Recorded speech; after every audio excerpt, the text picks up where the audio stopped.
Fine. Isn't it that alternate does not create a meeting unless the member has sent an apology, then the alternate become a member to create the meeting? Yes, it's like that. So how many members must be in a meeting for a meeting to be a quorum?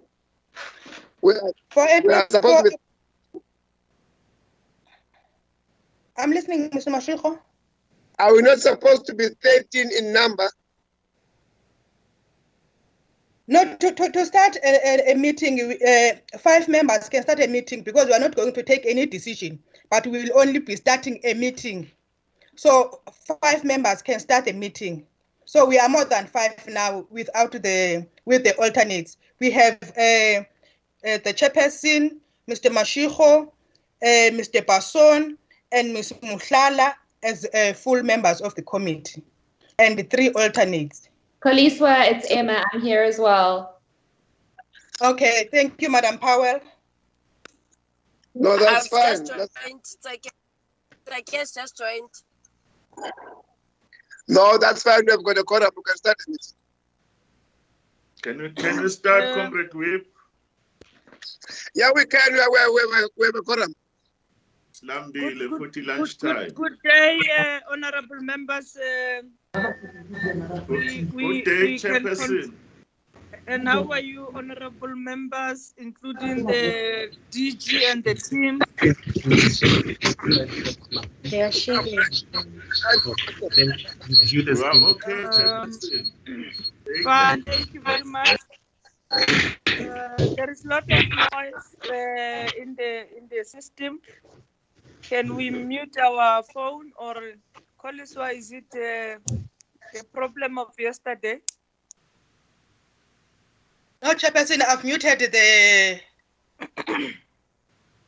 Okay, thank you very much. Today is the continuation of the annual report. This is the last boards that we are going to meet.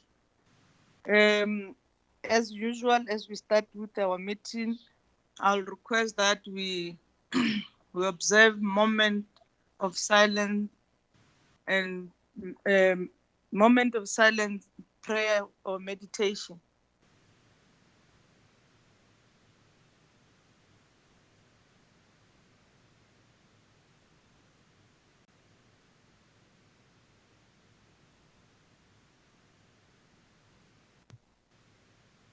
No, so don't win it for the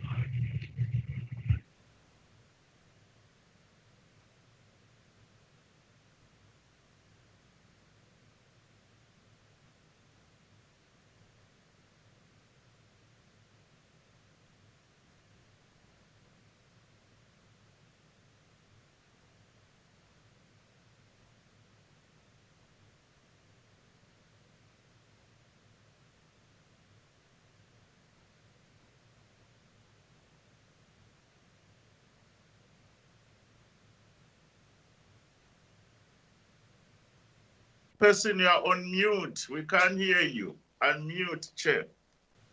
Okay, thank you very much. Thank you very much, DM. I was saying that this is a continuation of the annual report that we have started some days ago. Today we are meeting with Lepelle, Amatola, and hey, I can't pronounce it properly. Umtutuzi, or yeah, something like that. You know, Mhlatuzi. Okay. Mhlatuzi. Okay, we are learning as South Africans other languages. Thank you very much, DM and your teams. I hope, I don't know who's in the meeting from your side. As you introduce your team, we should indicate that you have 20 minutes for each presentation, and then from there, members will be allowed to engage with the presentation. So, DM, No, thank you very much, Your Excellency, Chairperson, and members of the committee. In our team's chair, we have the Director General, Acting DG, Mbulelo Changan, our Comrade Changan, with the team there in the boardroom. The three water boards chair are here for the presentations. We do have Lepelle Northern Water is here. Just to note that the term of the water board was extended. It has expired. We're just handling matters of a handover process, but they are here just to be able to account for the performance as required by Parliament.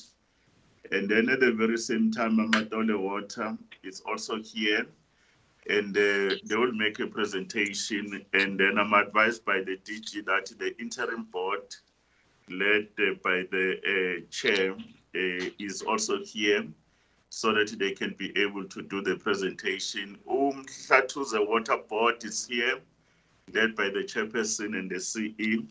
We'll just follow the processes, chairperson, like you guided us before, that we take the presentation, and then after they've taken them, you will allow at a particular point in the department, especially the administrative arm led by the DG, those that are working closely with these water boards, to have some few words like you did in the past, Chair. Then when we close, those of us at a podcast level will do the same, because we don't want to keep the meeting long, as we have been clear even in the previous engagements, Chair. I want to thank you. Thank you very much. Thank you very much, DM. I'll take this opportunity to invite the Lepelle. Chairman, just one question before. Okay. DM, is it academic or factual that you Changana will be consistently called acting DG when he is in actual fact a DG? When is he becoming a DG of water rather than a DG of human settlement? Because he is a DG, but he's being called an acting one.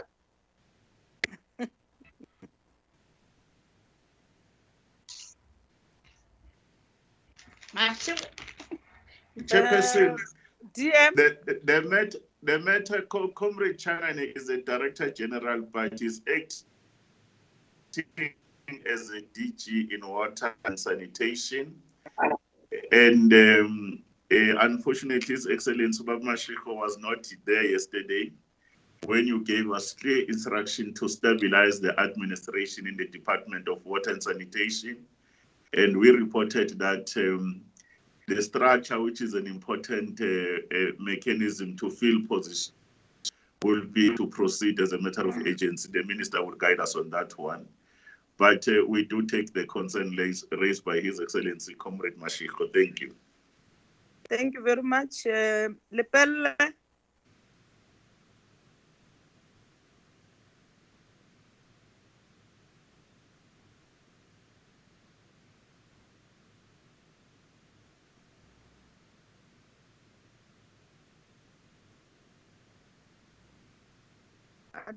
Are they on the line? What is the problem now?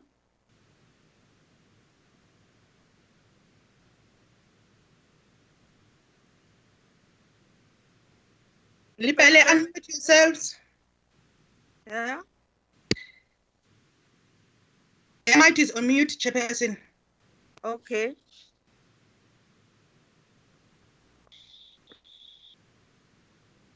Chair of Lepelle.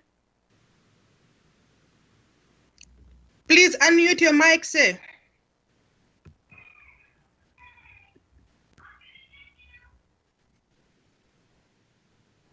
If they are not ready, let's proceed to other. I suggest that we go to other.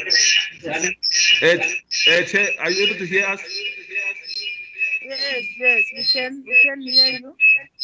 All right. Chair, good morning. There is a lot of noise in your mic. Your system is making a lot of Chair, noise. good morning. Yes, thank you. Chair, good morning. Good morning to you. Morning to you, Chair. You're welcome. And good morning to the members of the Portfolio Committee, as well as good morning to our Deputy Minister and all protocol observed. Chairperson Lepelle is ready. The full board complement is here, physically as well as on Skype. We are ready then to deal with this matter at the request of the chairperson. Our officials are also here, the CE, the CFO, the GM, and all the other officials. We are therefore able to deal with and take questions thereafter. All the chairpersons of the Portfolio Committee are present and they are going to assist in the answering of questions. I may therefore hand over to the CE to proceed with the presentation. Thank you very much, Chairperson.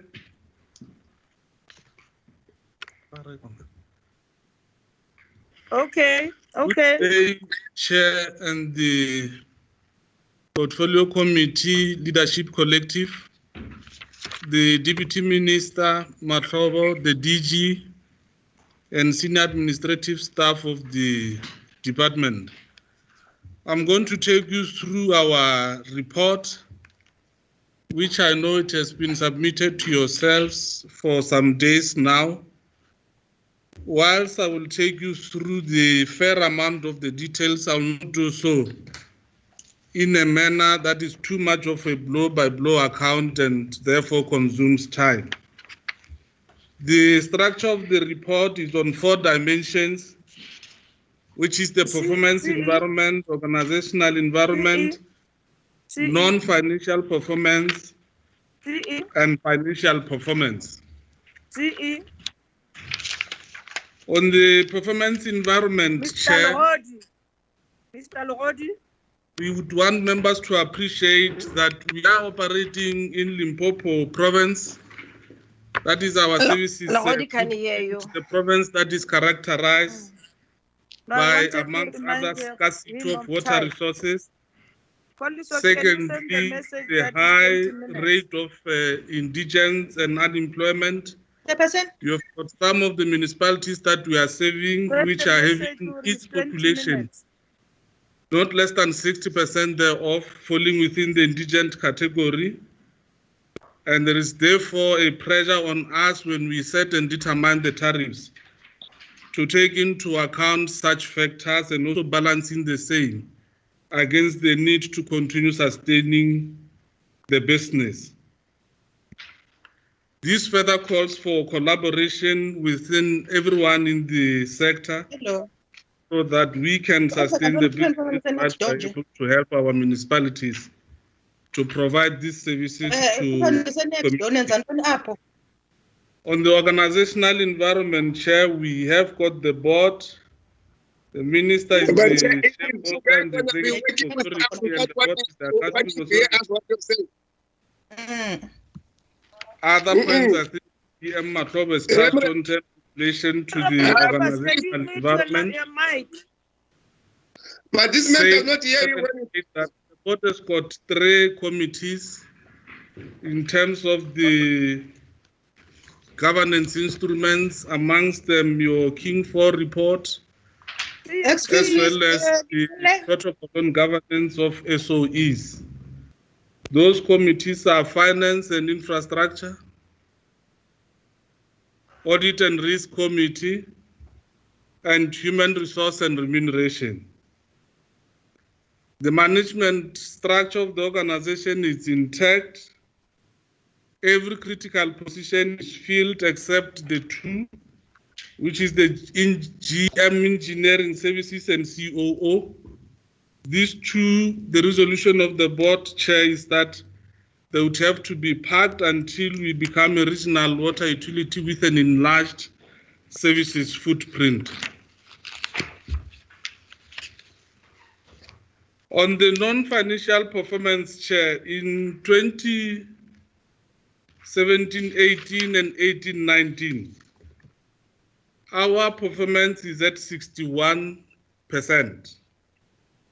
We have got areas where we have partially performed, and some we couldn't achieve our performance targets. On the water quality, we have managed to comply or reach the targets. You can see all our targets are very high, around 90 to 100%. And it's only one dimension on operational where we fell short of the target just by 1%. The next slide on the surety of supply, Chair, we are listing number of plants where we are operating and supplying water to various municipalities within Limpopo. The picture there overall, Chairperson, is quite dire. Our water resources haven't been enlarged to keep up with the population growth and development, and as a result, they are in distress. We are talking about Ebenezer, Olifants, which are the two water schemes that are supplying the economic hub of Polokwane, of Limpopo, which is Polokwane. Both of them are currently under capacity, and there is a dire need for them to be upgraded so that they can address the water deficits that we are currently experiencing in Polokwane and other municipalities that are served by this scheme, namely Oskukune area, around the area of Fitakomu, as well as Lebuakomu.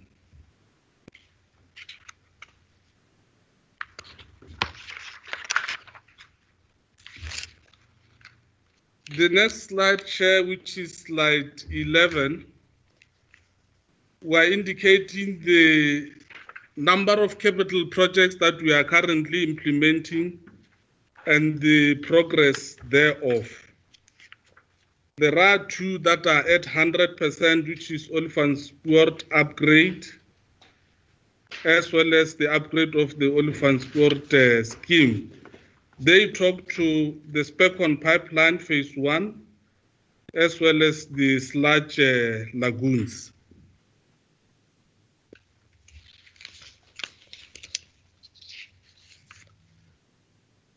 Further to this, we have got directives that we receive from time to time from the ministry. Amongst them, you have got Kiani Drought Relief Bulk Infrastructure Project, which is the Nandoni-Tunsami bulk pipeline via Malamulele area. The project is on course. I will indicate progress as I go further down. On the next slide, which is slide 14, we are giving members an indication of how have we gone through the process of procurement since we enlisted the services of the Construction North after the termination of LTE, which was the main service provider for this project of Kiane.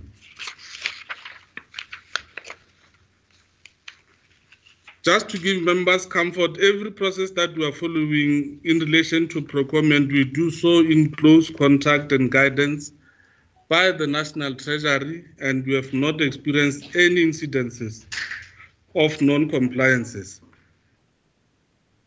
We have made an application for a number of exemptions, Chair, in relation to the procurement that we are making related to drought and COVID-19 initiatives. The exemptions are with regard to water use license and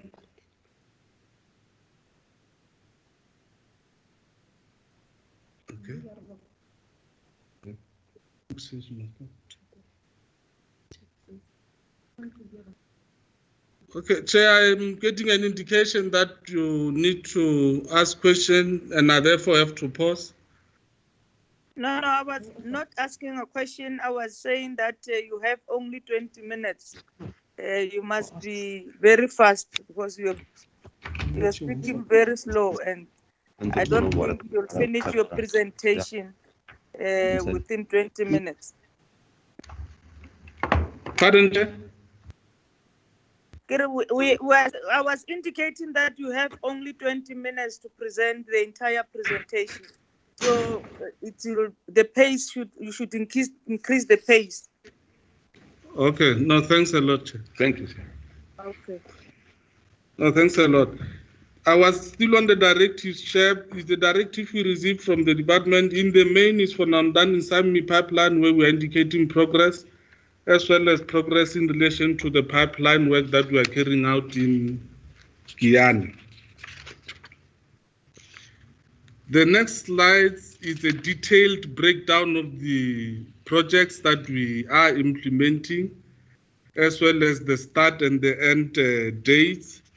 It's a straightforward information, Chair. In the interest of time, I wouldn't want to take members through, but I haven't got a problem to come back to clarify any aspect that members may want to be taken through. I'm now going to slide 23 because I want to draw members' incisive attention to the challenges that we are experiencing which hinder effective implementation of the projects. Is the late payments to service providers, because we are not receiving timers payments from the department and the municipalities. There is continuous engagement between us and the municipalities as well as the department. As recent as last week, the Honorable Minister Sulu wrote a communique to us indicating that she has taken up the matter of the debts that were owed by the municipalities with the cabinet, and she looks forward to speedy resolution of that situation. In total, we are owed in excess of 1.1 billion. So the issue of slow payments, Chair, has a retarding effect to a number of projects that we are implementing, including Guyana as well as Namdon in Sami pipeline. The intervention that we want to, a set of interventions that we want to draw members' attentions to is the applications that we've made for water use license for schemes such as Politi, Ebenezer, Polokwane, Mogalakwena, because without the approval of this water use license, it may be difficult for us to get the work off the ground. Again, we are interacting with the department to make sure that we get an approval as speedily as it is possible. I know DDG Anil has been seized with the matter to date. I'm going to skip, Chair, and go to slide number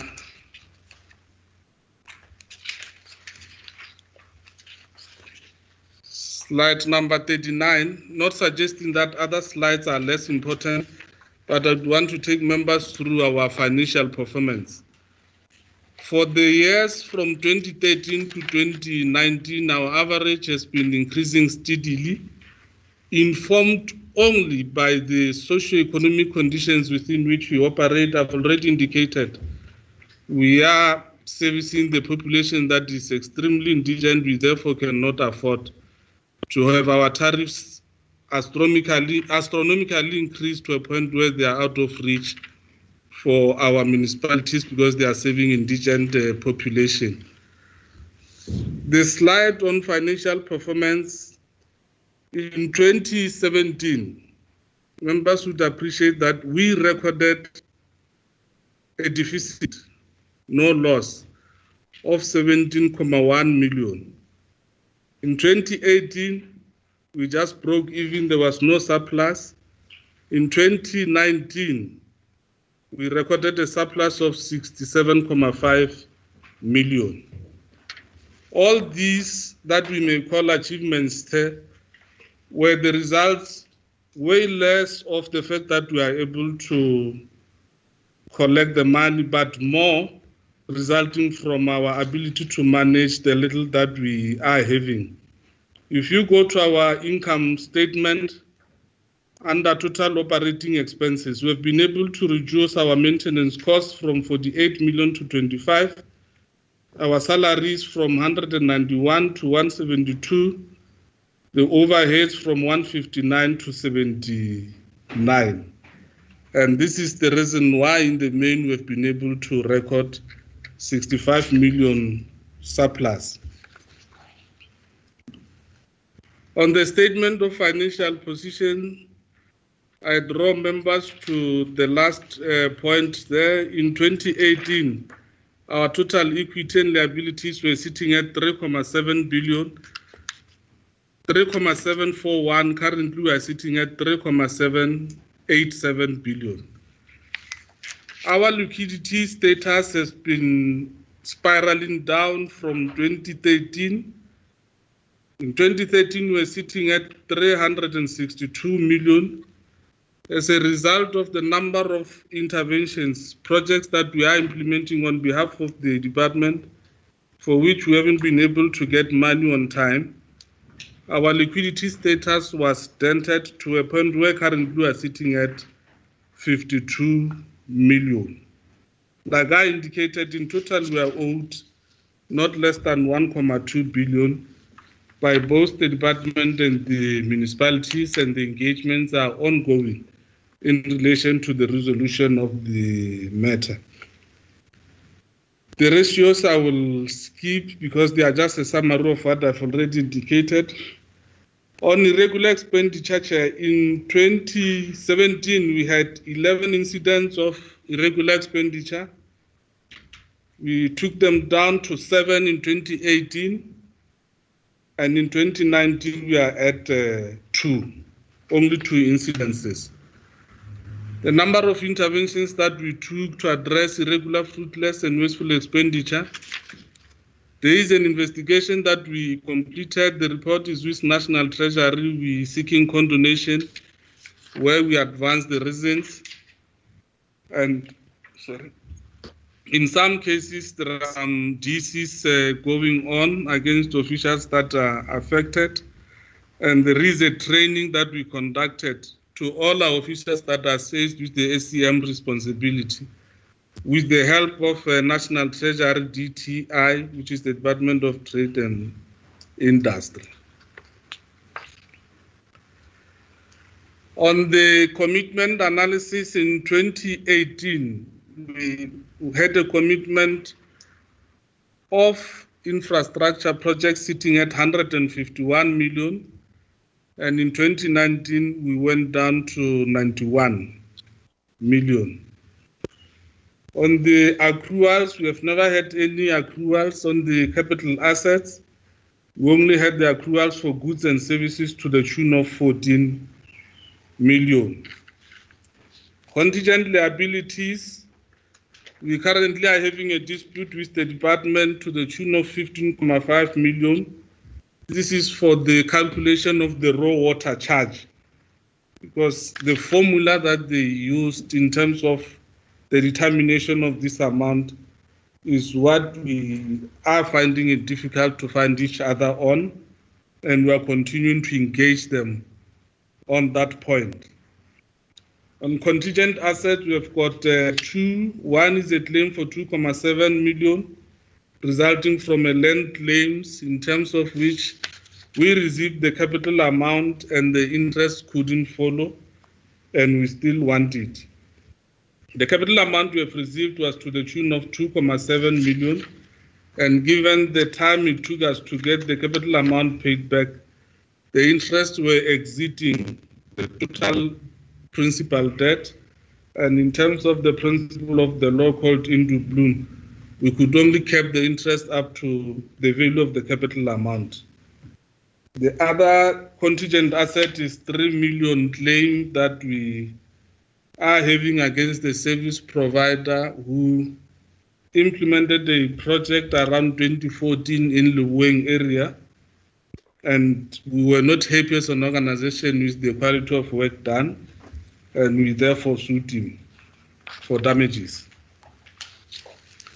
The analysis of the audit opinions in 2014, 15, 16, as well as 18, 19, we received unqualified audit opinions. 16, 17, 18, we were qualified. And the reason was the manner in which our assets were not unbundled. We have since worked on this for the past 2 years. That's the reason why during the financial year in question, we received an unqualified audit opinion. The trend analysis in terms of the audit findings, we are currently sitting at the total of 88 findings. This is the work in progress, Chair. Most of them result from our revised asset register, which we had to work on after the completion of our conditional assessment of our infrastructure projects. The next slide talks to the action plans that we are taking to make sure that we further reduce the number of findings or the audit findings. And thank you very much for your time, Chair and honorable members. This is the end of my presentation. I think I took less than 20 minutes. Thank you very much, CEO, CE, and the board. Can we then take...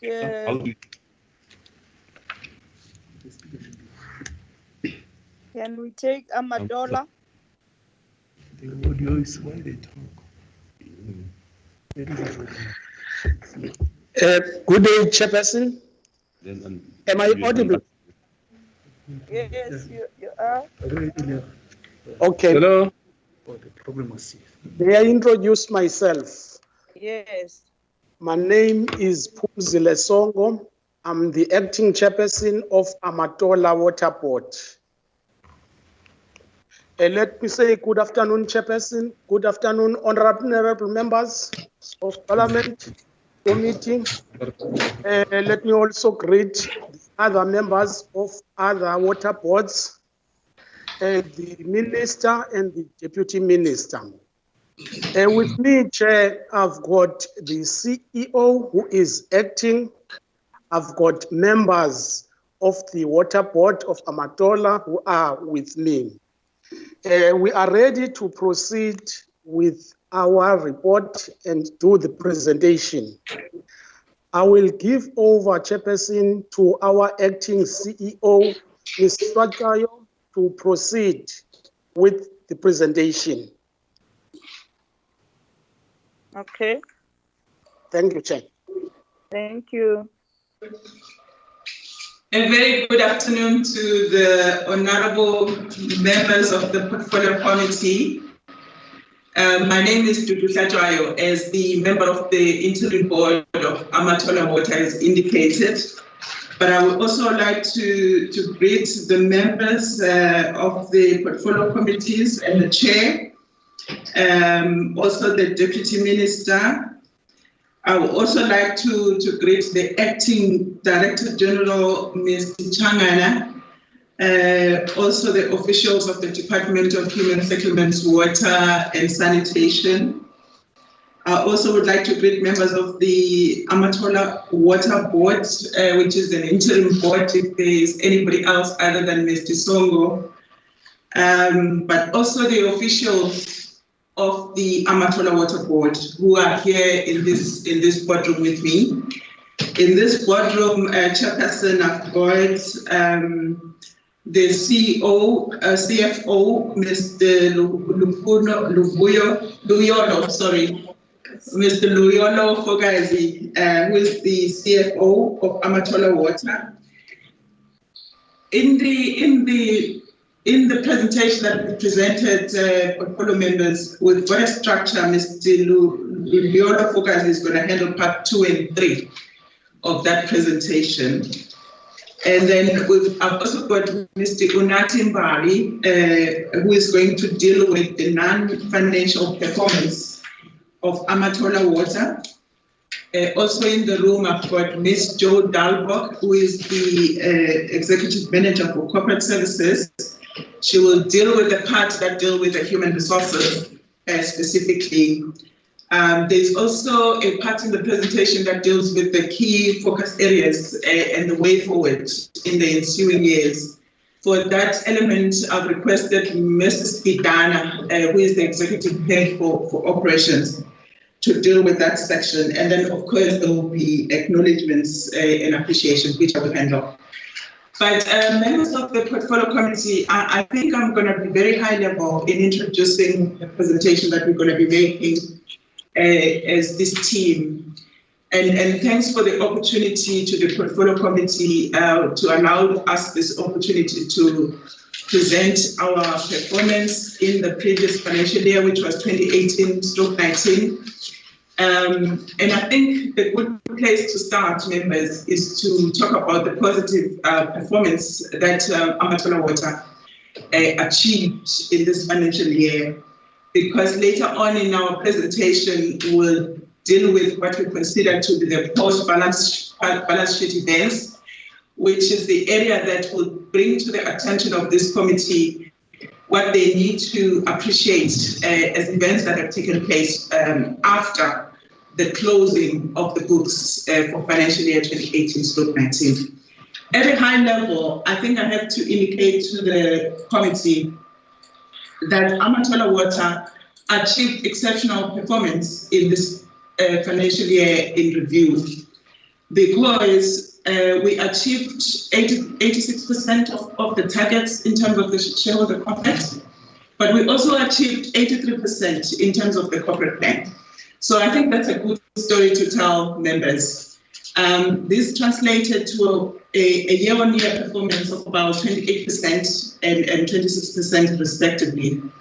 We also achieved financial performance at the end of 30th June. In there, I want to highlight the fact that Amatola Water reported a surplus of about 135 million. Coupled with that, we also were able to increase our cash reserves to a tune of about 640 million. At a high level, I think it needs to be noted, members of the committee, as of May 2019, I'm just touching on the highlights, members. We also implemented what we call a TAP strategy. It's a turnaround plan that is really geared and focused on 4 key areas. One of those being the fact that we want to re-engineer our business operating processes, and secondly, to review the positioning and the strategy of the organization to ensure that we are clear about where we want to find ourselves in the next 5 years. So that's been ongoing, but we also, as part of that, are looking at revamping our policies so that the company is ensured of a stable and very well regulated environment. We are also looking, and this is very key, members of the committee, looking at stabilizing the financial position of the company, where we are implementing what is called the 10-point plan. And this is basically a financial recovery plan, because we want to make sure that the organization is financially sound and financially sustainable. At a high level also, committee members, I just want to put on the table some challenges that we are now experiencing. 2 of those, there's quite a number, but I think I'm going to bring to the attention of the committee just 2. One of those is the recovery of the municipal debt. And secondly, the issue of the debtors, which is now extending beyond the acceptable levels in terms of our policy. So I'm putting it on the table because when the CFO engages on the financial issues, he will then touch on those. But also I would like to highlight and put on the table the issue of the control weakness in the supply chain management environment. This is an issue that, as this team, we are concerned about, but we also have put in place measures and mechanics to make sure that our control environment, in particular in the supply chain area, is streamlined and cleaned out. On the post-balance sheet events, members, just 2 issues maybe to highlight there. The issue of the COVID-19 drought relief intervention. We will recall, members, that the Minister of Human Settlements, Water and Sanitation, Ms. Breede-Gouritz, appointed Amatola Water as an implementing agent for COVID-19 drought. I just want to highlight the 4 key areas which Amatola Water has been appointed for. The first one of those is the procurement of rainwater harvesting tanks. That's important to note, colleagues, and I think maybe we will engage further if there are any questions on that. The second one is the procurement of water tankering services. Thirdly, the drilling of boreholes, and establishment of a rapid response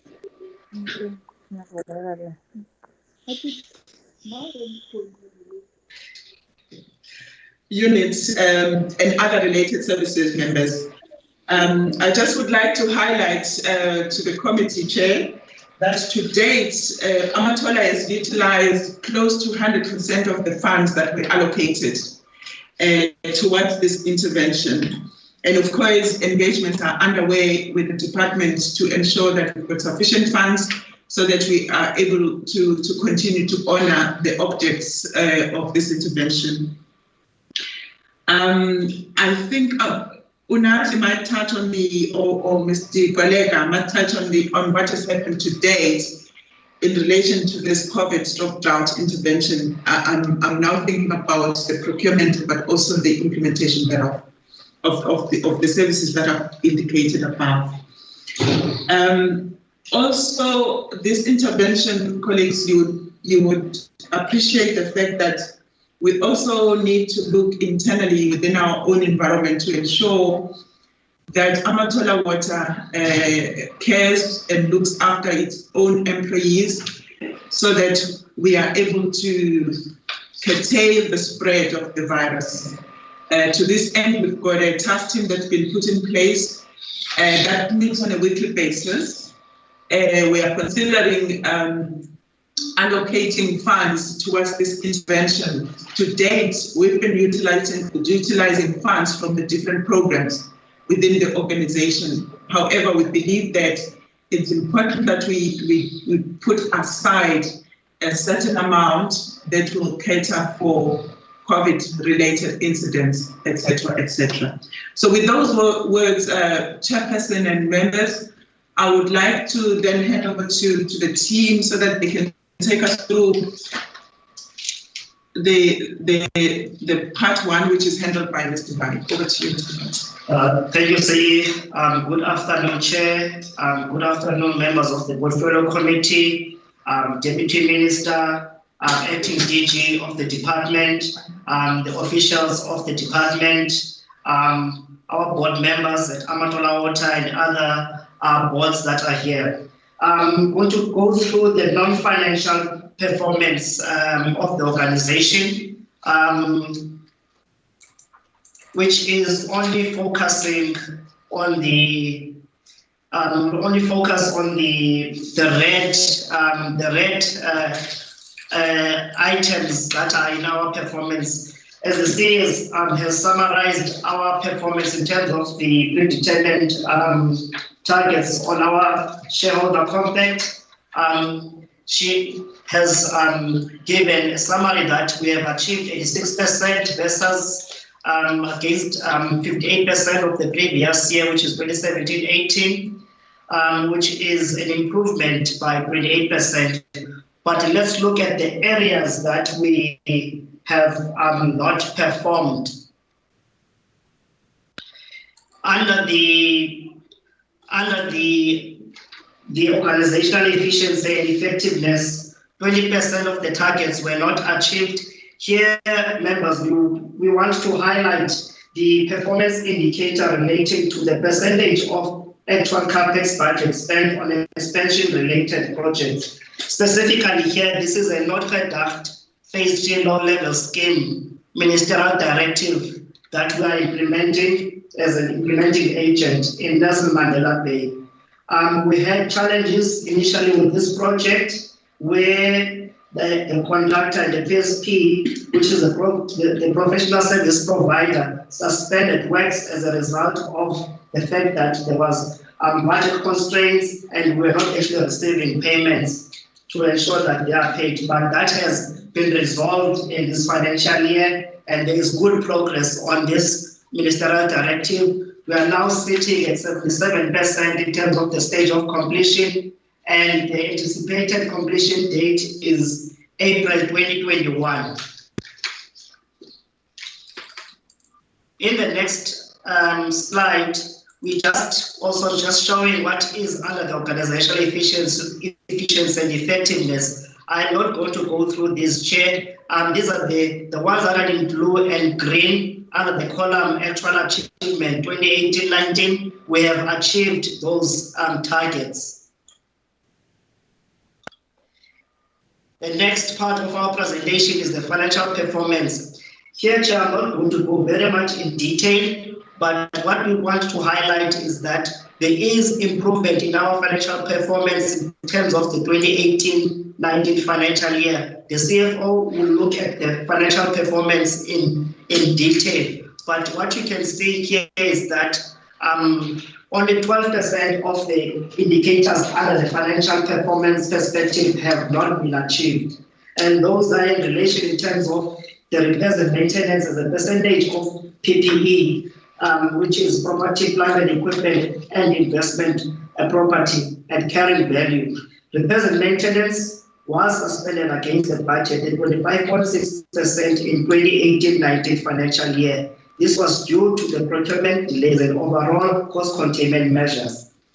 The next one that we did not achieve under this section is the rent value overall project expenditure. This also relates to the Amatola water plant upgrades that we are implementing, where there was actually slow progress due to the contractors being terminated for poor performance. The next one where we did not achieve under this section is overall project completion dates, which are supposed to be within the target in terms of the plan. The target was not achieved due to contractual disputes, procurement delays, budget constraint, and slow contractor progress as a result of cash flow challenges. Then we want to move to another section, which is the stakeholder and customer. Here in stakeholder and customer, we have achieved all the targets that are in this quadrant. These are the targets that we have achieved. Then we are moving swiftly now to the organizational capacity. Under the organizational capacity, Chair and members, what we are highlighting here is that we have not achieved 17% of the targets that were set under this section on organizational capacity. What we highlight is that the number of permanent jobs created, the recruitment budget, there was a recruitment budget cut for permanent and contract employees, and this target will be reviewed in the year 2020, financially in line with our budget. Then the rest of the targets that are under the last section of our shareholder comment, which is general performance, they've all been achieved, and these are the targets. The non-financial performance section comes to an end there. Then I will hand over, Chair, to the CFO to take us through the overview of the financial performance of the organization. Thank you.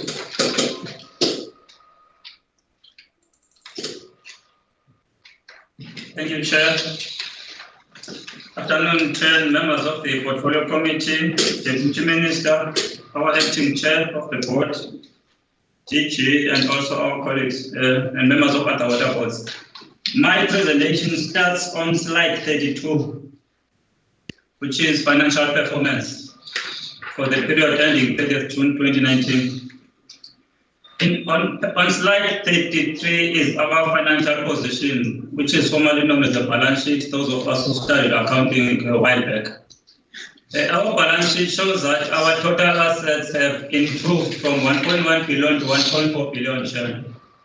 Improvement in those total assets resulted from the cash and cash equivalents, the cash that we had at the bank at the end of that financial year, improved from 376 million to 639 million. It's important to note, Chair, that our payables, which is our creditors, have slightly increased from 400 million to 559 million. Included there, Chair, is an amount that we owe to the Department for the water that we buy of about 140 million, of which we've submitted a payment plan to pay that over a period of 48 months. The Department is still considering that submission.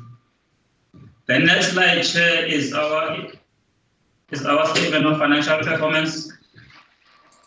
Chair, you would notice that for the financial year that we're reporting at, we changed our reporting standards from SA GAAP to GRAP. That resulted in us accounting differently for part of our revenue from exchange, non-exchange transactions. We made a surplus trade that financial year of 135 million compared to the restated figures of 22.3. Most of our expenses, Chair, with the exception of the provision for impairment of debts, they have not significantly increased or reduced. The impairment for debtors reduced from 80.9 million to 9.9 million during the current financial year that we're reporting at. This is mainly as a result of increased payment trends from our major debt that owes us, which is the Amatori District Municipality. Cash flow statement, slide 35. Cash flow results that our cash and cash equivalents at the end of the year increased from 300 million to 600 million. Included in that cash is an amount of 92 million that we received from National Treasury in lieu of a grant funding for our planned upgrades that we are upgrading as Amatori. Slide 36, primary revenue. This is mainly our major source of revenue, which contributes to about 90% of the revenue that we generate as Amatori. You will see that the trend there reflects an increase of about 9.4% from the previous financial year to the current financial year, currently sitting at 341 million on average, which is primary revenue. The next one, Chair, is secondary business that we perform as part of what the Water Services Act requires us to do. The graph, Chair, on that slide shows movements that are staggered.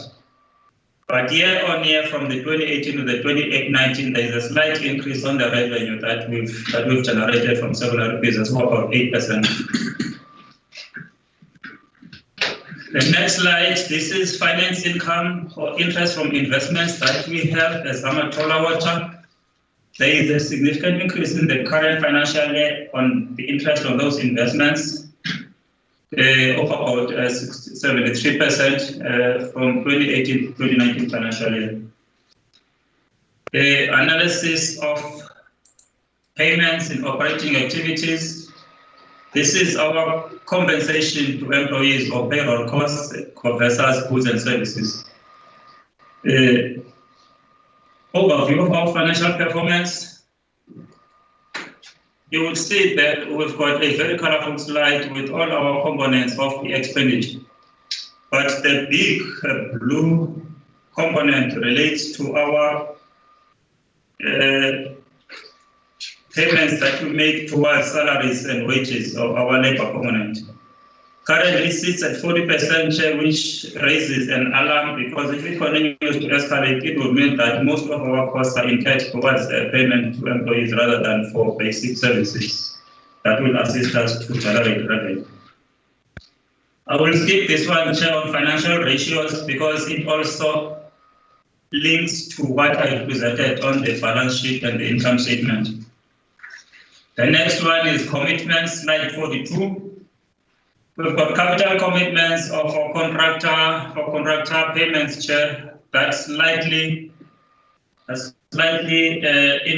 reduced from 2018 to 2019 from 136 mil to 122 mil. This reflects the rate at which we spend on our projects. Slide 43, Chair, talks on irregular expenditure. Irregular expenditure year on year, Chair. If you look at the total irregular, it increased from 132 million to 154. However, if you look at the movements within the financial year, we only had 22.6 million incurred in the financial year 2018-2019. Now included in that 22.6 million is irregular expenditure for which we've already made submissions to National Treasury for condonment, for which we are still awaiting for their final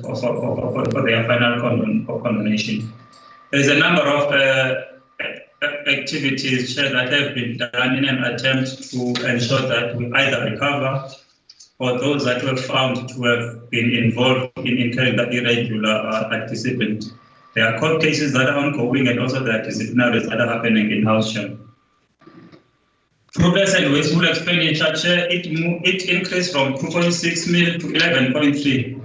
The bulk of that 11.3 million is interest that was levied by our department on the outstanding debt that I presented, on which equates to 140 million as at 30th June.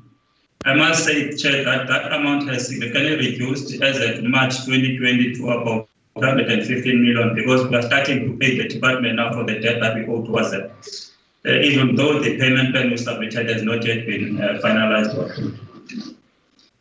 Can I move to slide 46 on AG outcomes? Chair, it is pleasing to inform the members of the committee that we have had unqualified audit opinions for the past 6 financial years. Chair, we are aiming for a clean audit in the 2021-2022 financial year. However, considering that as part of our conversion from our reporting standards, which is SA GAP to GRAP, there were findings in the previous financial year. We feel that we need this year, which is to ensure that we attend to all issues that were raised by the AG. For instance, they raised issues on that our financial statement did not fully comply with GRAP standards because it was the first time that we converted, which we're addressing through the audit implementation plan that we present on a quarterly basis to our committees and to the board. Also, expenditure management, there were issues that were raised by the AG on expenditure management, which speaks to SCM-related matters that the acting CE has related to, and also policies and SOPs, which in this current financial year we've developed policies and they were approved by the board, including standard operating procedures to give implementation to those policies. Procurement and contract management, this is but one area, Chair, that we were found wanting in the previous financial year. But we have since appointed a contracts manager for the first time at Amatola Water, a position that we never had before, who is providing support towards this exercise. There is also litigation matters that relates to poor contract management, contractors pulling out of site that are going to be dealt with at that level now as and when they emanate. Revenue management, there were findings relating to inability to collect debt, for which we are making strides now. We've signed a payment plan with our biggest debtor that contributes about 90% to our total debtors book, which is the Amatola District Municipality. As of April 2020, they have spread payment of the old debt over a period of 48 months, which we accepted. So we're hoping that we're going to ensure that collection of revenue is enhanced. Internal control deficiencies, this is part of what the internal audit unit is assisting with us on, and also the audit committee is assisting in ensuring that our control environment is enhanced. Thanks, Chair, from the finance perspective. Good afternoon, Chairperson, honourable members of the CE and your team. Your time is up. Can you summarize in 3 minutes? Okay, Chair, no, thank you very much. We would like to just give the members of the Portfolio Committee our way ahead because we believe it's important. Over to you, Ms. Kigana. Thanks, Honourable Chair and group of the portfolio members. On protocol of that, for the sake of time, your attention is drawn to slide 62 of the presentation, where we highlighted the key focus areas going forward. As Amatola Water will be focusing on accelerated implementation that will fast track our implementation of capital upgrades. as well as secondary business projects where we are acting as implementing agent. We'll also enhance collaboration with key stakeholders to mitigate the drought intervention within the province. We will also continue exploring technological alternative solutions within the water sector, seeing that our resources are constrained. We will continue to engage the department, COPTA, as well as the Treasury, in trying to find a strategy of dealing with the municipal debt that is actually drawing the institution down. We'll continue with the socio-economic development contributions by creating jobs and business opportunities, mainly aimed at empowering youth, women, as well as people with disabilities. We will continue with our strategies of extending water saving campaigns, especially to schools and our communities. We will forge the strong partnerships to leverage on our master plan that we are busy finalizing as the institution. And lastly, Chair, we will also be finalizing our secondary business model that will enhance the profitability of our secondary business activities. Thank you, Chair. In closing, Chair, firstly, we would like to thank the committee for continuing to play its oversight role over us. We appreciate it. Secondly, we've got a request where we request that Amatola water be transformed into a regional water utility. We believe that this will help the board, the water board, with its financial viability and sustainability going forward.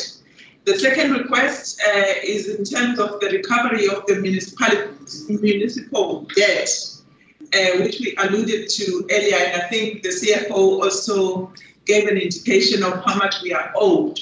So that area, we're really putting it forward because that's where we require support for us to continue being viable. They are also in engagements with the department.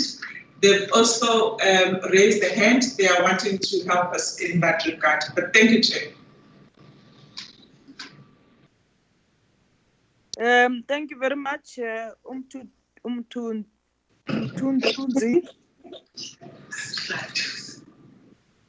Umhlathuze,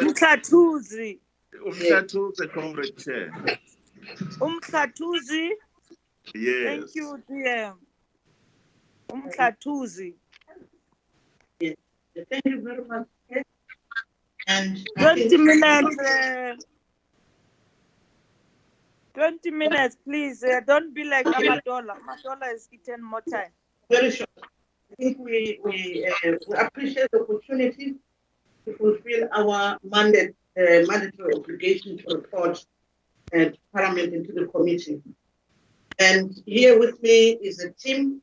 It's not the entire board, but it's a team of people. We have here the CEO, Mr. Duze, the Chairman of Social and Ethics, board member, Service and Delivery, and the CFO, Nyando, and the Manager, Strategy and Planning. The highlight for today, which I think the CE is going to give, is that I think we are very happy that we managed to achieve unqualified audit with no matters of emphasis.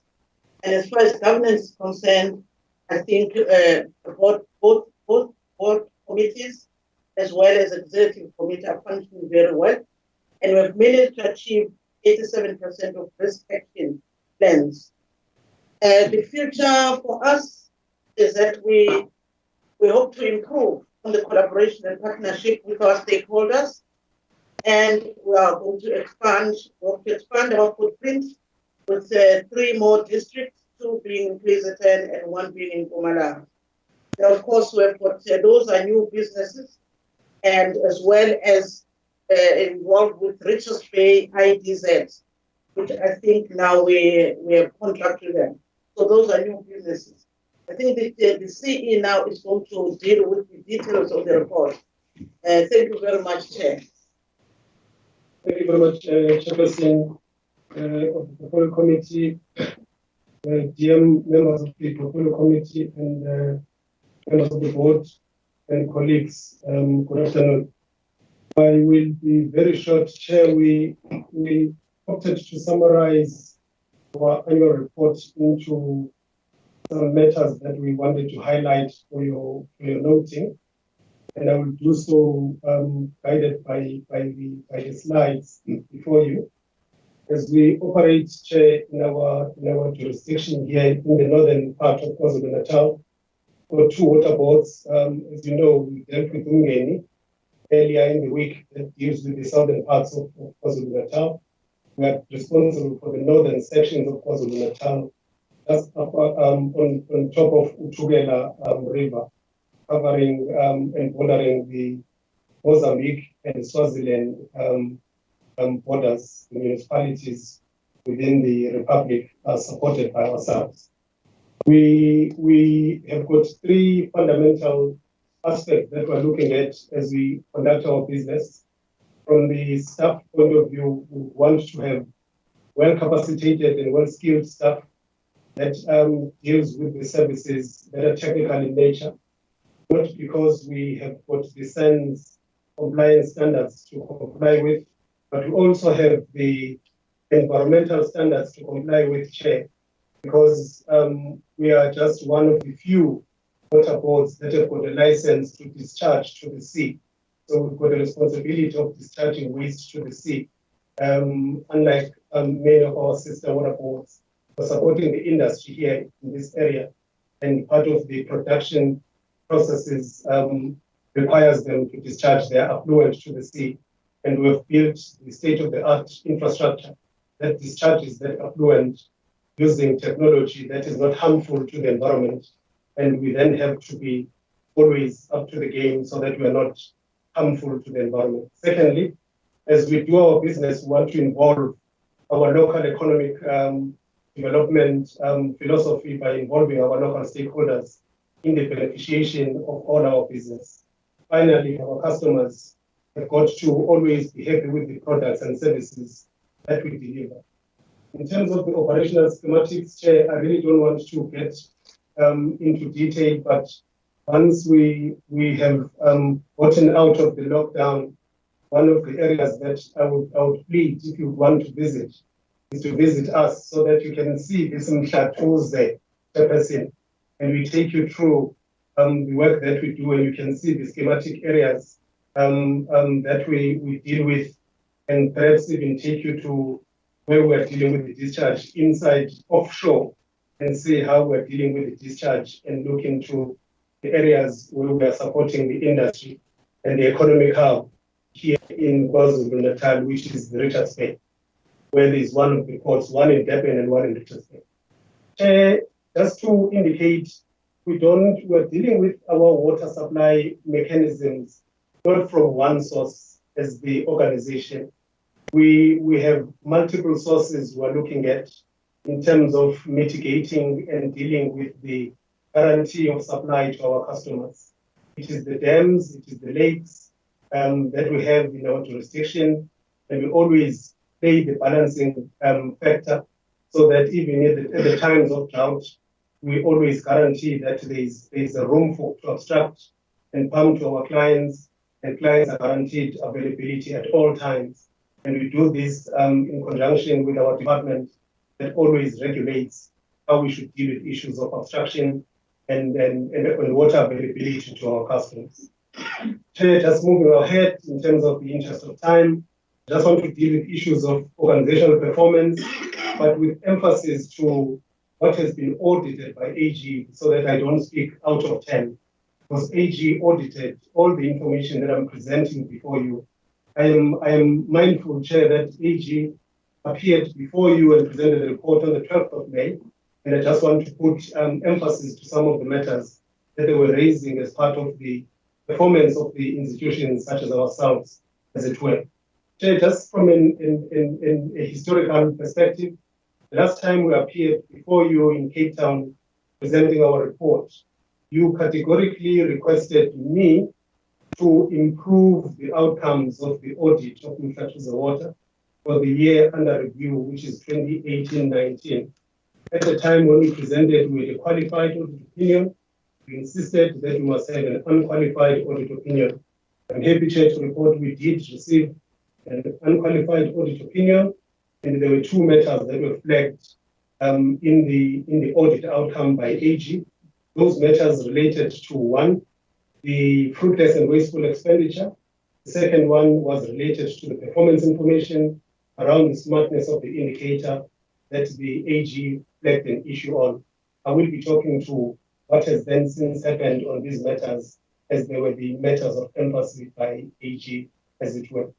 In terms of the audit improvement plan, Chair, as we celebrated that we moved from a qualified opinion to an unqualified audit opinion, we then took to the board, and the board emphasized that we need to deal with these two matters that were flagged by AG that made us not to get the clean audit. In this regard, in the preparation of the interim financial statement for 2019-20, we included in the note 28 the prior year error of misstating the fruitless and wasteful expenditure. I want to underscore, Chair, AG did not pick up fruitless and wasteful expenditure when they were performing audit.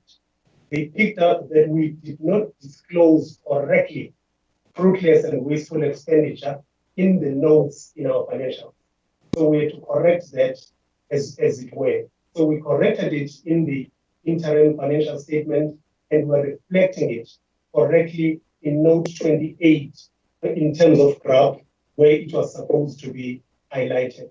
In this regard, Chair, we have then instituted that the finance colleagues must be kept abreast with the developments in terms of the graph standards. They've been sent to training. We've also instituted consequence management, because this is a matter that should have been duly conducted by the colleagues in finance to understand that there's since been an improvement in the graph standard that compelled how we should deal with the issues of disclosure.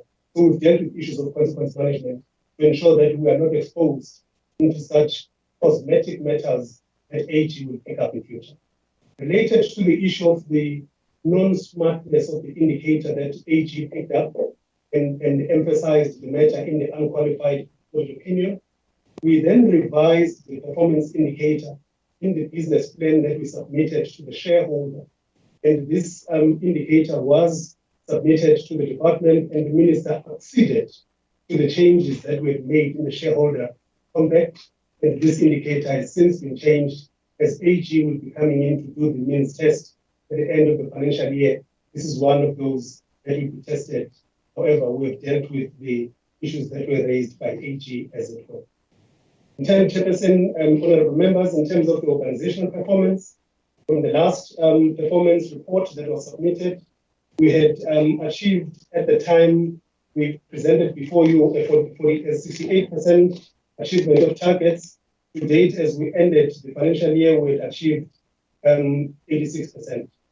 Only 5 of the 36 targets were not achieved as we closed the books, as opposed to the previous year, where 13 of the 41 targets were not achieved. Chair, I do not want to be elaborate in terms of the details on the organizational performance. I think the report is self-explanatory. I'll be investing time on some of the matters that I really think I should be spending time on to just give the honorable members the level of comfort in terms of our internal controls to deal with some matters of governance in the organization. There are issues around, I think the chairperson of the board has dealt with the issues of the board and the board attendance, issues of the organization in terms of the staff and staff complement. Chair, you would note that in terms of the demographics of the organization, there's a pie chart there that indicates that in terms of our staff population, 44% of our staff is female, and 56% of our staff is they're male. The post balance sheet information that I would like to share with the honorable members of the portfolio committee is that we have then since redressed this. We are currently sitting at 50-50. My target is to increase the spread of or the presence of women employees, more so in management and senior management positions, so that the number exceeds that of male counterparts, as demographics suggest as such. It is the commitment that we've made as executives, and I look forward to achieving this because we've redressed it now to 50-50, and it is the target that indeed we will realize, and I will forge ahead to ensure that it is indeed achieved. From the operations point of view, we've continued for the period under review to abstract 48 million cubic liters of water for the purposes of our business. Chair, I'm very happy again that we have reduced our water losses for the purposes of production of water for our business. This is by means of applying new technologies in the water production mechanisms. I've indicated, Chair, that one of the responsibilities we have is that of discharging waste into the sea. For the period under review, we discharged 33 million liters of waste into the sea. That is not harmful to the environment. We put a plant next to the ocean that deals with the clarification of the contaminants from the industry before we deposit it into the sea. From the compliance point of view, technically, Chair, in terms of the SAN standards, we above 92% coverage in terms of the SAN standard requirements for the period under review. And we're very happy that we have not transgressed in this regard. From a technical point of view, Chair, we've opted to put our technical projects on the dashboard so that it makes it easy for the members of the committee to interact with the work that we do physically on the ground. We're accounting for the projects that we've been doing. We had the upgrade of the weir structure, wherein we invested 80 million and created 80 jobs locally. We completed this project in December last year. These projects are ready and completed, Chair, for opening. Should you get out of the lockdown, you can come and showcase the good work that has been completed. We also established a diesel generator weir. Chair, you know that we've got a problem with the issue of ESCOM. So we then decided to have our backup system in our water production areas, and we were starting to install the backup generators because we can't have downtime, and the communities complain that they can't get water because we supply bulk to municipalities. We also completed this project in June. Kachuza Water also went on a bulk pipeline upgrade. We spent 151 million rands and created 65 jobs. We completed this project in March 2020. Sorry, Chair, there's an error there, not 2019, March 2020. My apologies. Chair, the last project, the project on the right-hand side that I want to talk to. In the 5-year business plan that we were submitted, Chair, to the department, invariably to yourselves that you'd have noted, we have got a 980 million rands capital infrastructure program over the next 5 years that we seek to undertake as the organization. Year one of that is for the current financial year 1920, and we're going to be commencing with increasing our capacity in the Nsezi water treatment plant. We're going to be investing in excess of 325 million rands, and we're starting this project in our new financial year on the 1st of July. There's a point that I would like to raise, though, Chair, in this regard. The issue of the borrowing limit by the organization that is still pending because it has not been signed and sent to us. You know it's a regulatory issue that needs to be complied with. Otherwise, we would not be able to go and raise bonds and finances to commence with our project if this issue has not been resolved. It's a regulatory and a cosmetic issue that we really need to go through, even though our financial position is quite stable.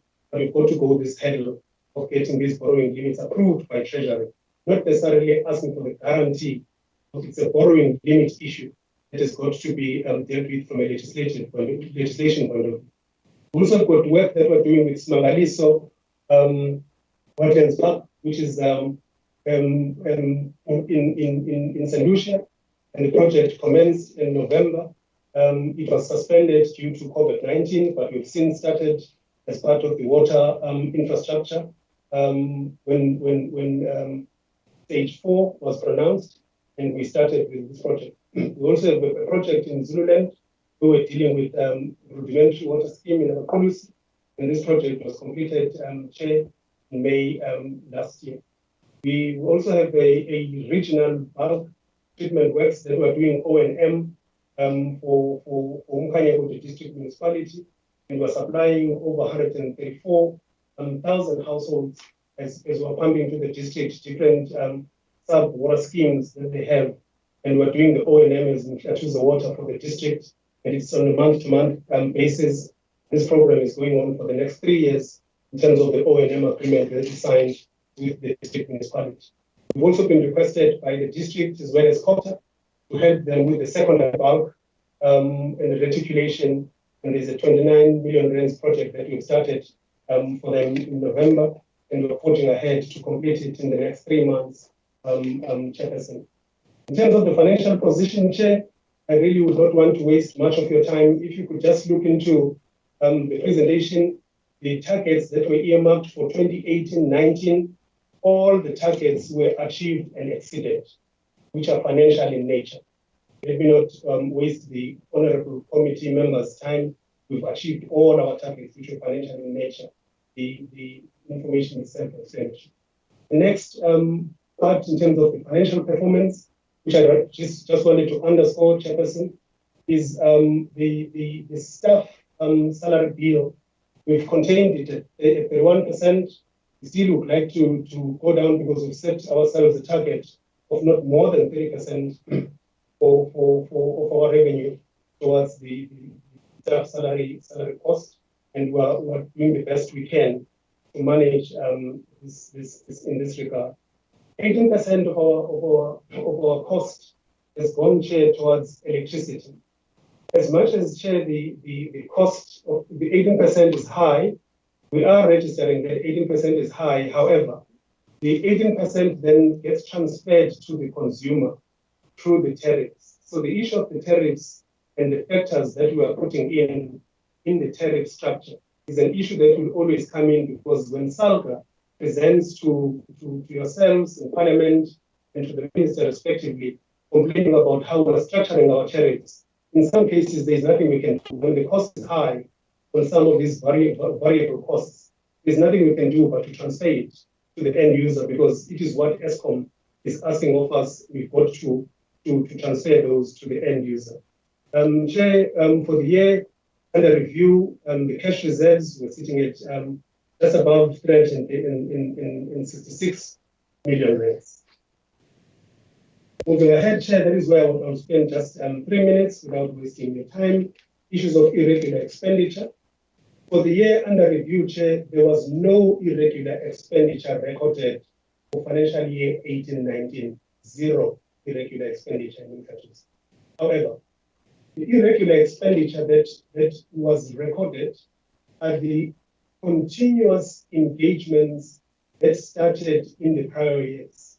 If, Chair, we had a commitment in the contract that started in 2017 and was still active, and there was still expenditure incurred on that contract that was deemed to be irregular. That was an accrued irregular expense. Therefore, it needed to be accounted for in that regard. But as a new transaction, there is no transaction for the year under review. I wanted to underscore the point, Chairperson. The irregular expenditure for the period when we accounted to you the last time, we had 246 million rands. Of the 246 million rands, 35 million rands was since condoned. And in the population of irregular expenditure in the register, was sitting with 245 million rands. All the 245 million rands cases were fully investigated. All investigations have since been concluded, Chairperson. What then we're doing now in this regard, Chair, is threefold. One, where there are no financial losses that are reported as a result of the investigations, we are forging ahead with issues of consequence management to the staff members that were seen to have been irresponsible in the conduct which led into irregular expenditure. No fruitless expenditure was then picked up in some of those categories. Therefore, there is nothing fruitless that is reported. So we are then going to be dealing with consequence management, which was as a result of either not complying with the regulations or not advertising tenders for the stipulated 21 days. However, goods and services were delivered, the value for money was derived. It is just a procedural matters that were not followed by staff, and we're dealing with those from a consequence management point of view, and we are taking these to Treasury for condonation as PFMA complies that as an accounting officer I've got to do so. That's the first category of the areas since now we've completed the full investigation of 245 million. The second population in the basket of 245 million rands check relates to cases where it is now glaringly evident that there have been losses that have been realized by the organization that have not been accounted for in the delivery of services, which then means, Chair, those who have been found to be involved, we are then going to be, let me indicate what we have done. We've identified the parties that are involved. The individuals that are involved have been reported to the authorities. I physically opened the criminal charges against these individuals with the South African Police Services, in particular with the Commission Crimes Unit. And we have also started the process of recovery of these monies.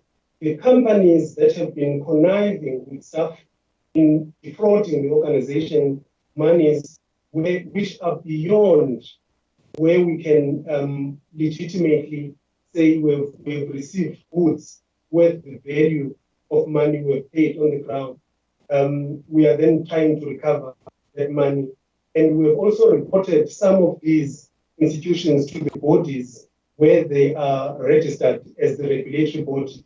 In this regard, if it is the company of engineers that is registered with the SECA, we've reported to the authorities as such, and we've also reported to National Treasury so that we can start the process of blacklisting some of these companies that glaringly are perpetually defrauding the institutions of the taxpayers' money. So it is work in progress.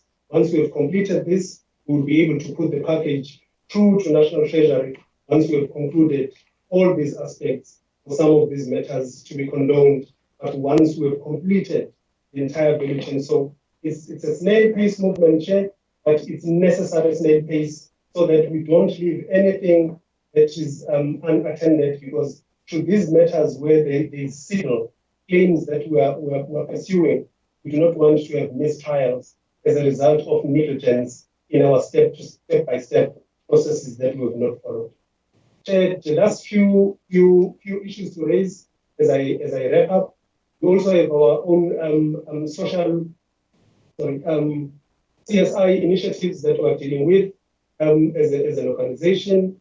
We strongly have our BEE component, and we are very happy, Chair, that the BEE spend as an organization has been very high. Over 72% of our expenditure went towards BEE for the period under review.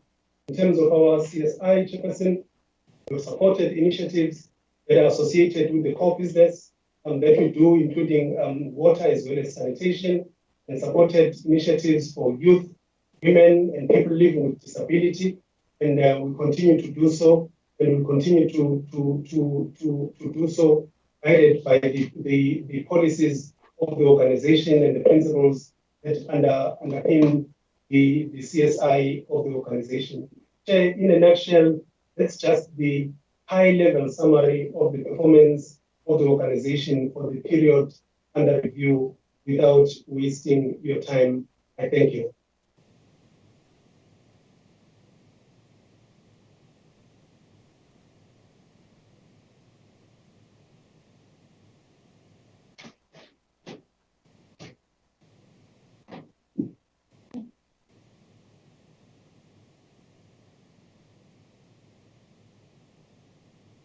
Thank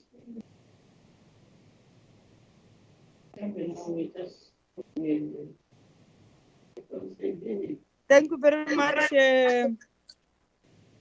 Thank you very much, CE of Mhlathuzi. I'm going to open for members to engage with the presentation. Each member will ask 2 questions per board. I'll start with Honorable Mashego.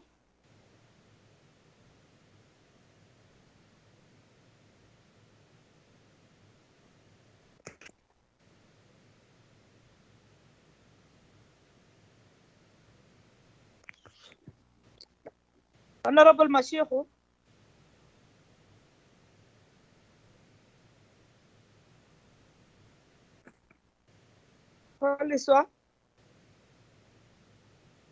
Koliswa. Hello, Chairperson.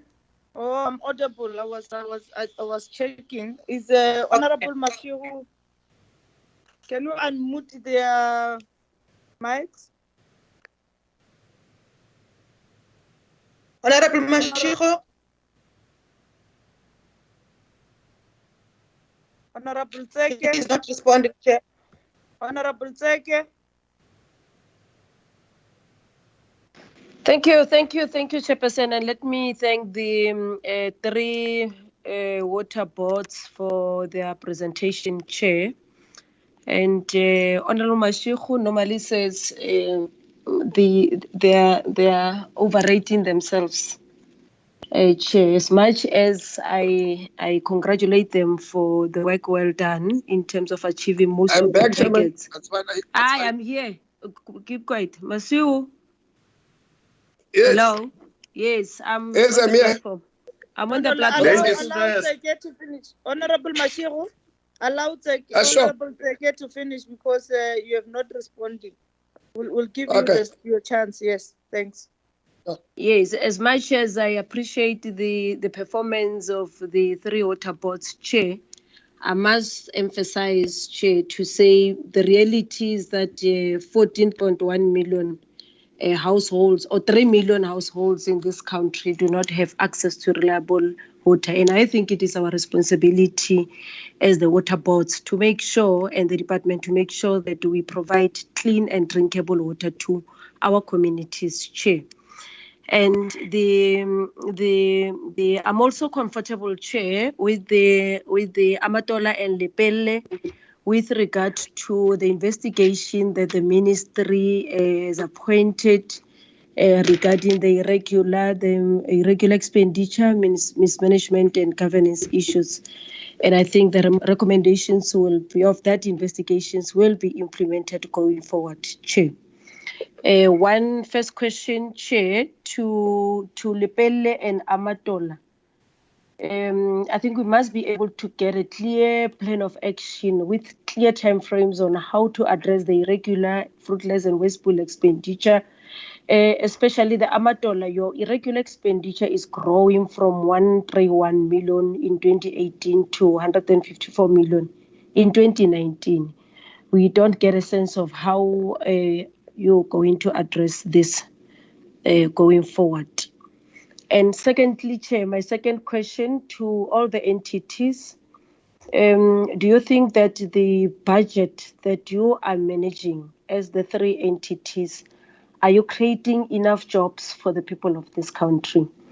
More especially young people who are in the majority, the women and people with disabilities.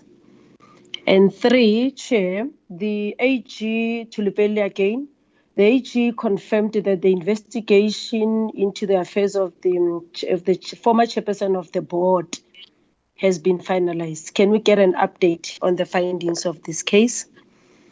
And 4, I think it goes to Lepelle too. In terms of their groundwater development, can you be able to account on the number of the boreholes that you have drilled thus far and whether all of them are working? Remember when the portfolio committee visited Limpopo last year, or this year, there was a tough battle between yourself and the Mopani district. So I just want to confirm that, Chair. My fifth question, Chair, the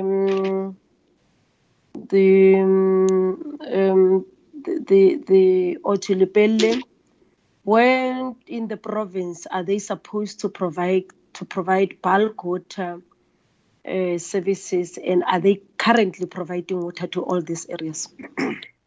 And my last question being the sixth one, if I'm correct, the fruitless and wasteful expenditure, or I think it's Lepelle 2, and wasteful expenditure of 2.4 million was incurred as a result of penalties and interest due to late payments to suppliers and the South African Revenue Service. Can we get a detailed response on this, Chair? Thank you very much. Thank you, Honorable Tsek. Honorable Mashego. Thanks, Comrade Chair. Thank you very much. I was a little bit struggling. Chair, my first question is to Lepelle. Listening to you, Lepelle, and the things that are being said and happening in the country, you seem to be not the Lepelle we are reading and hearing about in South Africa. You paint a picture of well and good, when in actual fact there is an outcry about yourself and your existence and the manner in which we are doing things. You have just touched a bit on the 2019 problems, but I think I was expecting really to hear a little bit more from you of the challenges that you have. Remember when we came into office as the new committee, there were quite a lot of outstanding things, your SIU investigations, your Guyani, Skukune, and so forth and so on. You are not talking to those issues. You only give us the nice to hear and the things that we are supposed to be here that are good. Please talk to us a little bit more deeper in order for us to understand where we are, because we really need to answer to society and South Africans as members of parliament about how we're doing things there. You're also giving us surpluses when in actual fact, according to the books that we have in the legacy report, you were in the red in Limpopo. Maybe please just give us the other side of the coin as to what you are giving us now as good things. Even on the accruals. Amatola, you are saying you are a board of an interim board, but you are giving us the work of a 6-year term of office. How interim is you at 6 years? Or what does interim mean to you if you are that 6 years? But the other thing there, Amatola, you are from Eastern Cape, where drought is I'm sure it's the second, if not the third droughtiest region in South Africa. And research tells us there is an economy we are not tapping in Eastern Cape, which is the ocean economy. You are there as a water service. What is it that you are doing to tap onto that economy of the ocean in as far as the water, your desalination process of the water from salt water and to drinkable water? You seem to be only working on things that are before you. You are not wanting to venture onto new things. And that question is also going to go to Mhlatuse, because you're also an ocean economy entity. We are not hearing you wanting to tap into that desalination process or that ocean economy that is so vast unto yourselves. The other one, which is the last to me, which is cut crossing or cross-cutting to everybody. You are board members of the Department of Water and Sanitation, which is just one department in South Africa. Yes, you are operating quite a lot of different boards, but you are serving one master, if one can call it. Are you at some point meeting somewhere as board members of all the water utilities to share notes, experiences, and learn from one another in order for you to deliver? Because your mandate is one. And there is successes, there are failures, there are challenges there in your working as different as you are. I do not get a sense that there is somewhere where you all move in tandem in wanting to achieve that which South African people are expecting of us together with yourself to deliver. Otherwise, I'm sure member TK has stolen some of the things they would have wanted to ask. And that still is allowed because it is progressive. Thank you. Thank you, Honorable Mashiro. Honorable Basson.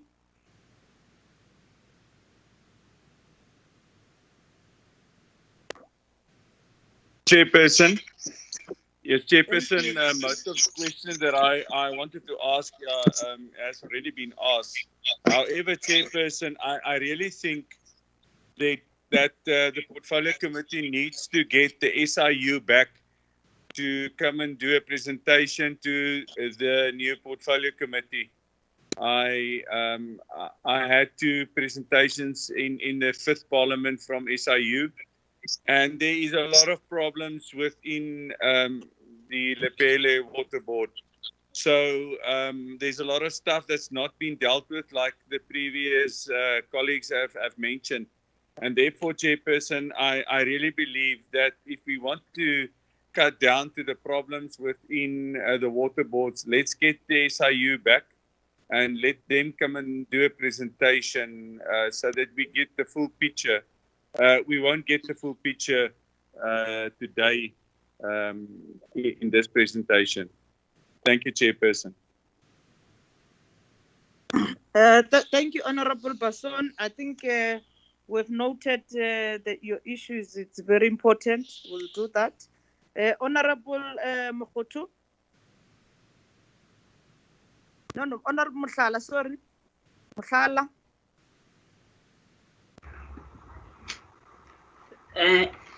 Chairperson. Let me start by Umhlathuze Water Board. Umhlathuze CEO. Amanzi awekho. When we not Umhlathuze, when you go to Zululand, when you go to Mpanyagude, awekho amanzi.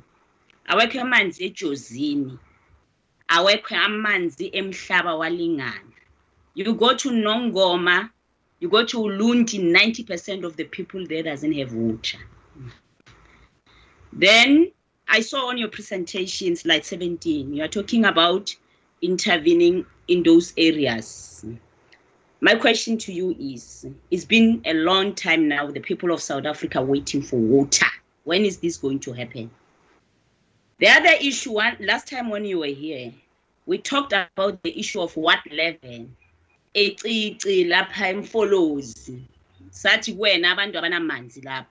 But still today people are still phoning us bayasihlupha bafuna amanzi. Uzoyenza kanjani ukuthi lento yenzakale masinyana CEO of Umhlathuze and the board? Number 2, I'm going to the department. I'm going to touch the department as well, because we are not just going to ask the board only. Well, we also have to make sure that the department respond on some of the issues.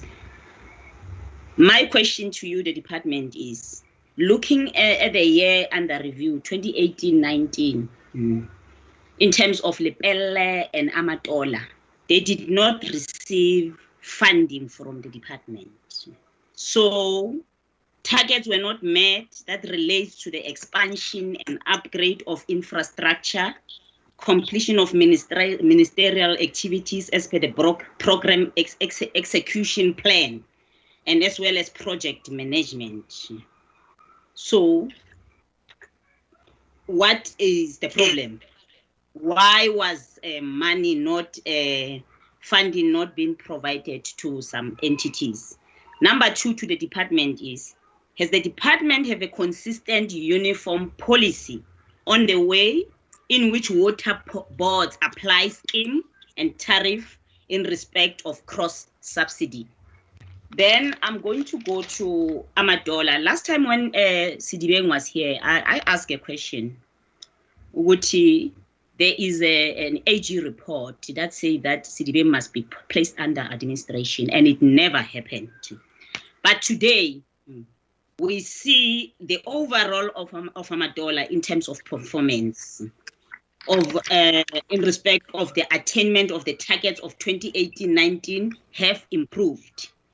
As per the report of the Amadola received, as the report, Amadola would also receive unqualified audit, no news cases of fraud and corruption, and the resuscitation of projects that were at standstill for years.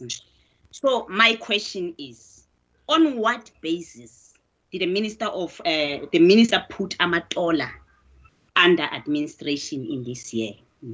Why is there anomalies in the way boards are placed under administration? And I'm of the view that the WSA must be reviewed. So the Water Service Act must be reviewed so as not to give the power, the ultimate power, to dissolve or place a water institution under administration by a minister, because political interference in running of water institution can become a problem as seen currently. Number two, with regards to Amadola, why is the process of appointing new board members being delayed? We know the report told us that instead of appointing a new board, an interim board was appointed. What is the reason? Why do we appoint interim boards? And then we're gonna go to Lepelle Nkumbi. We have noted that your debtors days are elusive, as the planned target was to reduce debtors days. In terms of general recognized accounting principle, increases in debtors days means that you are not turning in money from your revenue. What measures are you going to put in place to ensure that debtors days are reduced from 541 in your case to 250 at least? And the other thing is with regards to the issue of the organization not being able to collect debts. On your report, you highlighted that the minister will undertake the task of debt collection. But in your own view, what is going wrong in that? Why are the municipalities not paying the debtors? The last question to Lepelle is with regard. No. The last one, on slide 17 of your presentation, you talked about the issue of Mopani providing water. There's an issue of the community of Nyanyugani in Juliusburg in Mopani. Those people are bothering us. They need water. During this time of COVID-19, those people, they are saying they don't have water. There is a borehole which was installed by Mopani District Municipality, but the problem is Eskom closed power supply to the borehole due to non-payment of electricity by the Mopani Municipality. From the 24th December 2019, this community is without water. Can the department utilize the district development model to deal with this matter urgently to provide the community with water during this COVID-19? So the issue of Mopani, how are you going to assist as Lepelle? And can the department, please use the district development model to ensure that the people of Mopani get water, more especially at Nyanyugani? Thank you. Thank you, honorable members. I said two questions, honorable members, so that we give all of us now time to speak. Honorable Sehwai.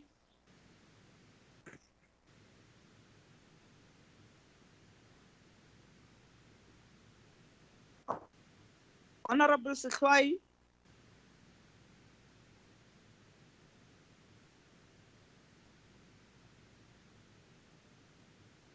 Honorable Mvana.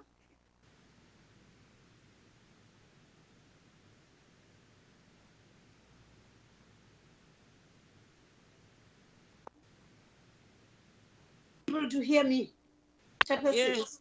Yes. Okay, thanks. I'm sorry, Chairperson, the presenters were not audible enough to me. Maybe I encountered a problem, a technical problem, I don't know.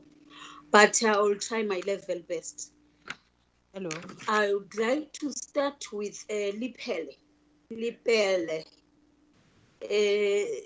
is something that is saying, according to their presentation, talking about the beggar spot, that seemingly the project was terminated, and by that time it was at 95%. I'm checking what is happening right now, or what's going to happen after they have terminated that project. The second one, I saw saying that they have established a multidisciplinary committees.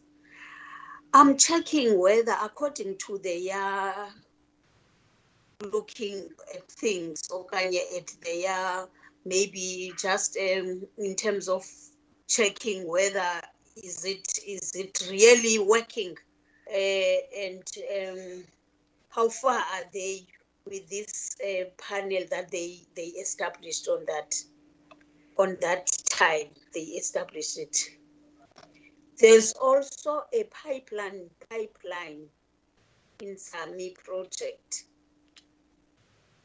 Out of the 49.11 kilometers that is supposed to be laid, they only laid 19.501 kilometers. And they are saying the percentage is 47.66%. I'm checking the status, Chairperson, and I'm checking the reason. Why did they not manage to finish up what they targeted for? And how far are they? And when do they think they will finish that? Knowing that it's 2018 and 2019. When we visited the Limpopo area, the province, there was a cry in one of the areas, which I can't remember it, that there's no water. I'm looking and checking, Chair, how far are they with that now? Out of this knowledge that we know we are in need of water in this COVID-19. What's the status now? Hey, Amatola, I think other questions have been put. It's not easy for me to ask the interim committee. Hey, Chairperson, maybe let me leave that one off the Lentuka. But nevertheless, let me commend the unqualified reports from this board. At least we comment that. With Mhlatuzane, I've got one question. They are saying to us 35 million was condoned by the board. Can they explain that? Does it mean they are supposed to be condoned by the board? What is the AG saying on this 35 million that was condoned by them? But I could see that there is also improvement in terms of the irregular expenditure. We don't want any irregular expenditure if cases are normal, Chairperson. They have improved from 2018 to 44, from 44 to 16 in 2019. But the reality of the matter, that is also not accepted to us. Thanks, Chair.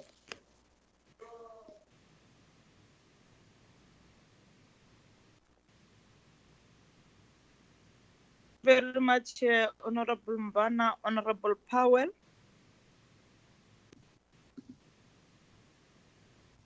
Thanks, Chair. Yeah, just to start off by saying that I absolutely support calls by Honourable Mashego and Honourable Basson, and you will recall that I did ask at the committee meeting of the 21st of April that as a matter of urgency, this committee be provided with an update on the status of the SIU's investigation, specifically around the Guyani issue. So, Chairperson, I don't have 2 questions per board. I've got 4 for 2 boards, so 6 questions in total. All of my questions are directed to the Deputy Minister as standing in on Minister Sisulu's behalf. So, the first question is that it's been stated that the term of the Lepeli interim board has again been extended. This board's term ended, the interim term of the board ended in April. I'd like to know whether or not a written instruction has been issued by the Minister to extend the term of the interim board.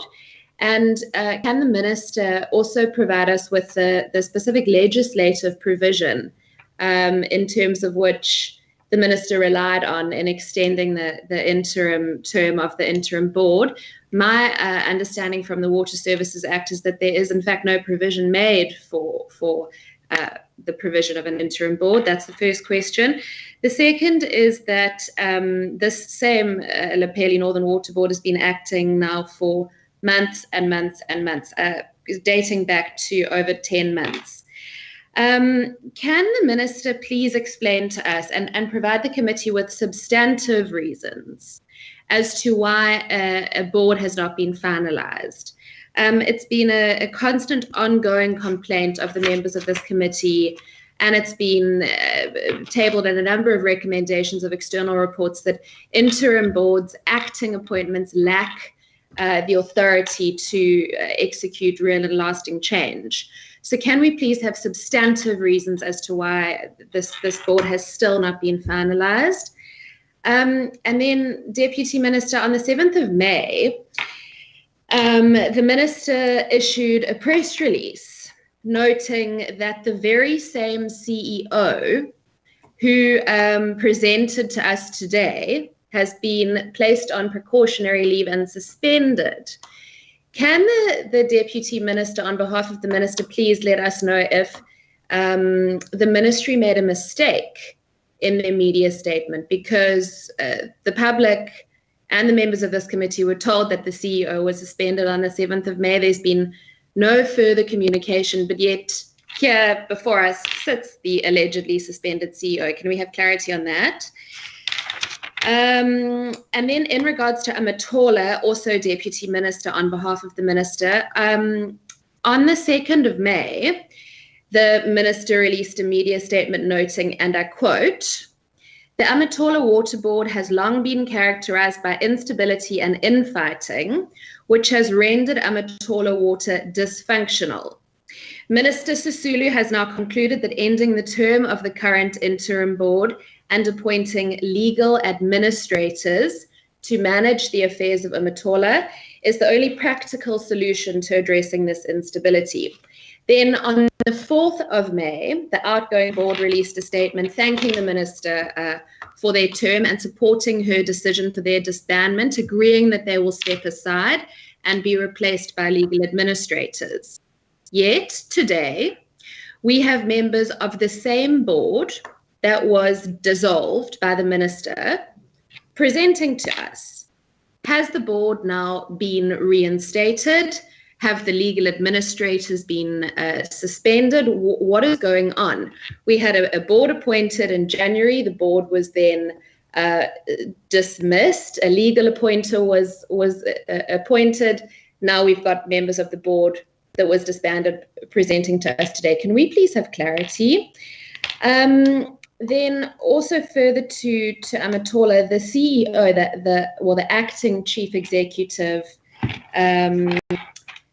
Dudu presented to us today, and in the opening remarks of her presentation, she noted that 86% of Amatola's targets had been met, stating, and I quote, that there had been excellent performance in the last financial year. Can we please have reasons as this committee as to why the CEO, who's been the CEO of Amatola now for that financial year, has been suspended and the interim board dissolved and legal appointers or legal administrators appointed, if by the acting CE's own admission, 86% of targets have been met and the performance has been, quote, excellent. And then my last question is that at the end of April, so less than a month ago, the minister appointed Mr. Inkomati as the acting chief executive of Amatola following the suspension of the CEO. Yet less than 2 weeks later, on the 11th of May, Mr. Inkomati was relieved of his duties and then replaced by the Honourable Dudu Shlangwayo, please excuse my pronouncement, who's now presented the board's sterling achievements over the last financial year to us, despite having been there for less than 2 weeks. Can we please have reasons as to why 2 acting CEs have been appointed in the past month and what the material reasons are for this? Thank you.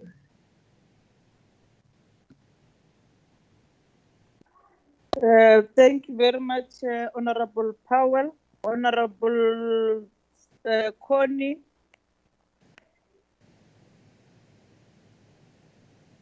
Thank you, Chairperson. Mine are just 2 questions. One is directed to Pelle. I just wanted to find out about their irregular expenditure incidents, to find out from them what role in this whole situation does the internal audit play to mitigate the risk.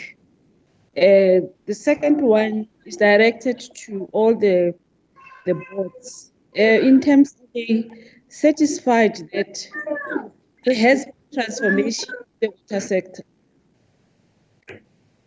Did you get that, Chair?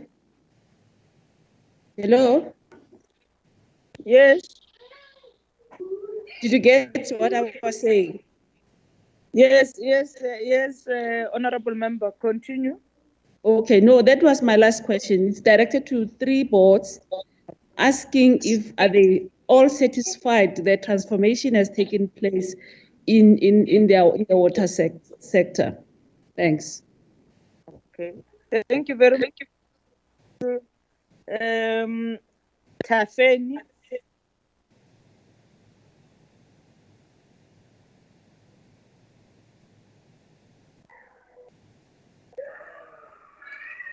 Honorable Tafeni.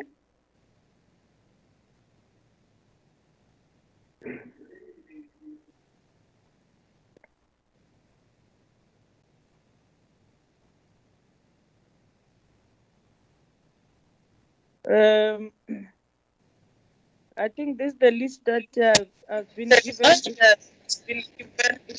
Honorable Mukhotu. Honorable Mukhotu has joined the meeting. Honorable Mukhotu. Thank you, Chair. My first question is directed to the department. Some water boards do not raise debt finance, such as Lepelle Northern Water Board and the Amatola, who fund their capital expenditure through equity only. Does the department have a clear policy on capital finance sources and debt, which will allow all water boards to be in a position to borrow? And then the second question is directed to the Lepelle Water Board. On the 3rd of February, the committee was on oversight at Giyani. And when we were at Giyani, what we have seen or witnessed is that majority of the communities in Giyani do not have water. And then when you read today the presentation brought before us by the board, they stated that one of their challenges of not being able to provide many communities with water is that there is lack of effective operation and maintenance on completed projects, leading to malfunction and vandalism of the infrastructure. And when we were there on the 3rd, that is what they told us. That is one of the reasons that they said, enabled them, to reach many communities to be able to provide them with water. And we engaged with them as a board. We advised them to do something with their operational systems and their maintenance systems. And they promised to do so. But to my surprise, today, they are still stuck with this problem. So my question to them is, don't they have mechanisms in place, to resolve this problem of lack of effective operational systems and maintenance of the infrastructure, so that many people in Guyana, many villages in Guyana must be able to get water? Thank you. Thank you, Chair. Thank you very much, Mokgoto. Let me allow the team to respond, but before they do that, let me add questions. On Lepelle, when we visited Limpopo, as other honorable members mentioned, we found that there is water works that has been opened in 2014 by President Zuma, and that water works has never worked. So can we get what is the problem? The second problem is that during this COVID-19, there are still a lot of areas and villages which they are sending messages through the command center of the Limpopo command center that they are not getting water. I just want to check because I cannot read the list. The list is very long. DG, DM, and the Lepelle Water Board and the CE. It's very long. If you don't have that list, I can forward to you. Those people, they are complaining that they are not getting water as we speak. So I just want to check this intervention that has happened in Limpopo. What impact did it have to the communities? Because there are a lot of villages in Sekhukhune, in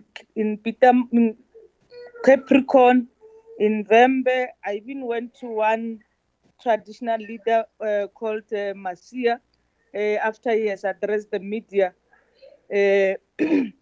I went there. They were complaining about water.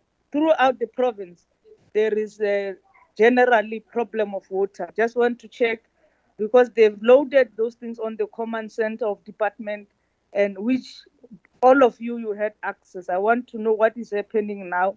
What are the status of all those areas? In Amatola again, you had the picture that was circulating of people climbing the mountain to go and fetch water. I cannot pick up the name of the area, but we have sent it to the department. I just want to check what has happened to that community as we speak now. And then the not Amatola, man, Umtlatuzi is KZN. And with Amatola, again, there is intervention that you have made, but there are a lot of complaints about water. So I just want to check with this intervention, how far you have reached the communities, and what are the backlog, and what will then be the plan for the coming years? Because it will not helpful to say we've intervened in these areas, but you still have people as we speak who does not have water. So those are the the issues that I want to ask, but just again welcome the reports. The performance actually has improved looking at the several years, particularly with Lepelle, where you started with the cloud of Giyani. At least this financial year you get unqualified, but you have to commit that you will have the plan of action to deal with the Auditor General's report, and we indeed have to get the issues of SIU being finalized, because at the time we get briefing from the DG, he indicated that the SIU has to employ the external services to deal with the cost implication of the project. So we'll have at some point to get them when they are ready to come and brief us, when they have finalized that process. So can we then get to the department, to the board, to respond to the questions of members? Thank you.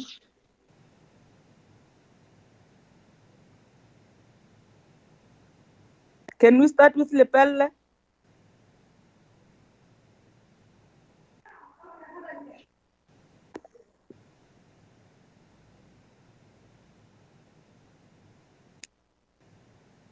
Lepelle.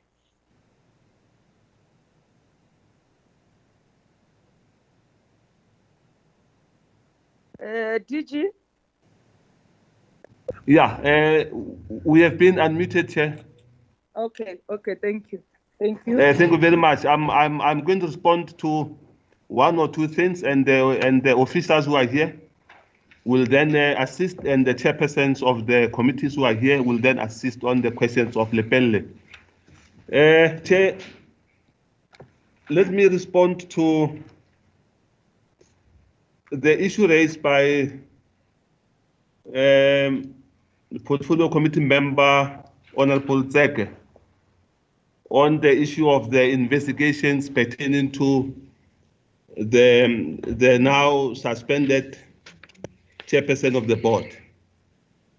Chairperson, from our side, currently, the matter has been investigated, and the report has been given to the department long time ago.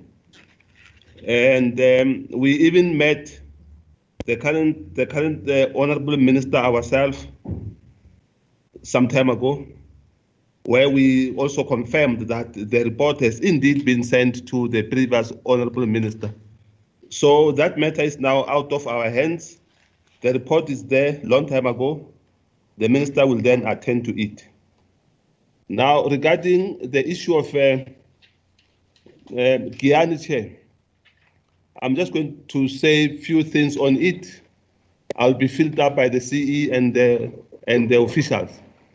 Chair, on the issue of Giyani, I've received some reports that there were people who will always vandalize whatever we have done well, sabotage and so on, including the theft of the transformers. I took it upon myself to go to Giyani and carry out my own investigation. I was accompanied by one official from Lepelle.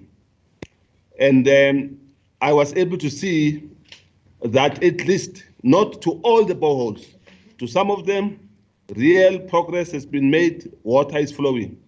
We are busy continuing to look at all the outstanding boreholes so that they can also be finalized. A proper report will follow in this aspect. Secondly, I met the Giyani Forum of Business People because it was also somehow reported to me that they were somehow responsible for some of the problems of Guyana. And I met them, I talked to them. We have now agreed that we are going to be a team, myself and them, so that we must see the end of Guyana once and for all. They are now on board. They are no longer a stumbling block. They are also keen to see some progress going on. They even phoned me not long ago about issues at a village called Skimming, a village called Hakuranda, and we are hands-on on all those villages. Now, the honorable member also mentioned the issue of Nyagani village. I've noted it, and I'm going to ensure that it and other villages must be fully taken care of. My plan is, in a very short space of time, Guyana must be out of the agenda once and for all. It has been going for many, many years. It has formed a subject of so many investigations and reports, but what we want is we want to see people getting water. Those boreholes that I visited, about 30 of them, I was able to literally see water coming out and even took pictures, and I'm happy about that. But they are only a small fraction, so we are going to continue. Regarding the issue of Koshi Masia, I've also established a rapport with Koshi Masia that we are ensuring that his community and all the other surrounding communities must be given water. So far, in a matter of days from now, I'm with the GM here, he can confirm, we will be going to Koshi Masia to go and open or to go and formally hand over about 4 boreholes that Lepelle has taken over, has refurbished, have made sure that they must work. Koshi Masia sent me a WhatsApp message, I think about 2 days ago, where he's thanking Lepelle for what we have done so far. And it is not only going to be him, it is going to be all our leaders in the villages of Limpopo. We went to the area called Mudze, where there were problems. And I can report that we are really hands-on on the issue of Mudze to make sure that it must have water. And I can report that the Philadelphia Hospital, as we speak, there is water flowing now, which was also really witnessed by the Honorable Deputy Minister. I'm happy that he was there, and we are even having a surplus which is given to the local community. So my intention is to make sure, in the short period that we are still here, that all parts of Limpopo, not only those that I've mentioned, must have water, and that is how that is why I've now taken this project of being hands-on myself. Thank you very much. I will then hand over to the CE. Thank you, Chair, and the honorable members. Once again, I'll give answers to the questions blow by blow. I think I'll take a chunk of the questions posed, and others I will leave to my colleagues and my bosses here, other board members, to take a bite. There was a question raised by Honorable Member Mashego, discrepancy between what you're reading and what is being reported. We, as Lepelle, have given an honest account of our performance for the financial year under review. What is being punted publicly in the media about us, it's unfortunate. But I must indicate it results from a string of unending investigations which have become a cause for concern. Because these investigations, to be honest, have taken long. We would have expected that by now they are closed, and we are tracking the progress in relation to how far have we gone in implementing the findings. On the SIU, over and above what the chairperson has said, we are aware that SIU made recommendations for some officials to go through a DC for having acted negligently in handling the ministerial directive that instructed us to go and carry out this project in Guyana. And secondly, there is a court action now against the service providers that were appointed, where it is claiming the money paid over because it was irregular. That's how far we know the story to have gone. But over and above this, we are aware there are many other investigations on Giyani. And to an extent that there is a string of those and are taking too long, we sincerely and honestly believe they are bordering on an injustice, more so because they continue to overshadow the good work that we are doing. To that extent, they do border on an injustice. So that is the furthest I can go, just in a summary form, on the challenges that we are having. On us being on the red, we reported in our presentation that in 2017, yes, we experienced 17 million deficit. In 2018, we broke even. In 2019, we recorded a surplus of 65 million. So meaning we are turning the corner in terms of our financial performance and overall performance. The questions raised by Honorable Zeke, we do appreciate that there is still a long way to go in terms of making sure that people do get water, particularly from their own households.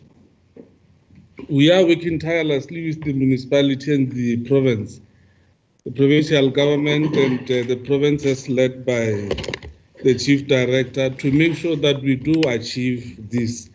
Where there is a lack of sources, we are exploring the wetlands and the groundwater. And where none of those do exist, we are currently making use of the COVID intervention and other drought relief measures to make sure that our people do get access to water.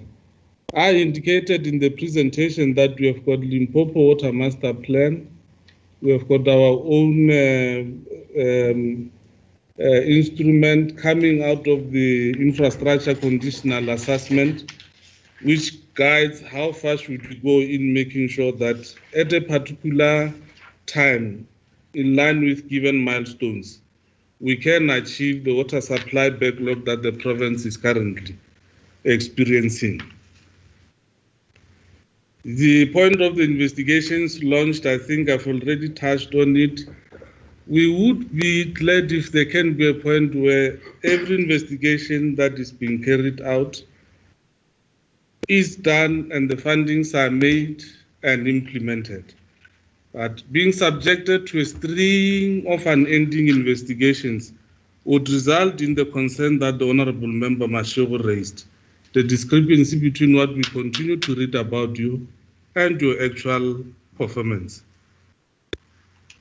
On the action plan on how do we want to go about addressing irregular and fruitless and wasteful expenditure, I did make mention of the fact that we have got a battery of measures.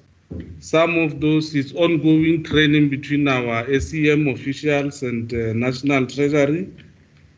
We do have internal audit engaged on board on a regular basis to check and give us the red flags on where possibly we may find ourselves in a situation where we incur irregular, fruitless and wasteful expenditure. All these measures and more have resulted in the progress that we have been able to make in relation to the reduction of fruitless and wasteful expenditure as well as irregularities. The size of our budget on whether it is enough to help us create jobs, the answer is no. And currently the situation is becoming worse as a result of the looming unemployment that is going to be caused by the COVID-19. So we still need more to make sure that we can expand our business, and as we do expand, we create jobs. And what we are further doing for every service provider that we appoint, we make sure that they create at least employment to a particular extent, and would give portfolio committee members a list of all jobs that we created by awarding the tenders that we normally do as a way of inviting a private hand to help us carry out some of these projects. On the number of boreholes that got drilled so far and whether they are working, we would give a detailed account on not only the boreholes in Guyana, but the boreholes within the entire geographic spread of our services footprint, the extent of their yields, and any other pertinent relevant aspects so that members can appreciate the extent to which the groundwater it is available in the province to augment the surface water that we are having, but to a very scarce extent. The bulk water services coverage, we do provide bulk water services not only to Mopani, Sekhukhune, Capricorn, Mogalakwena, as well as Vembe. So almost the entirety of the Limpopo province constitute the Lepelle services footprint. It's only to the exclusion of the 4 local municipalities in the Waterberg district, but all other municipalities, we do provide bulk water services.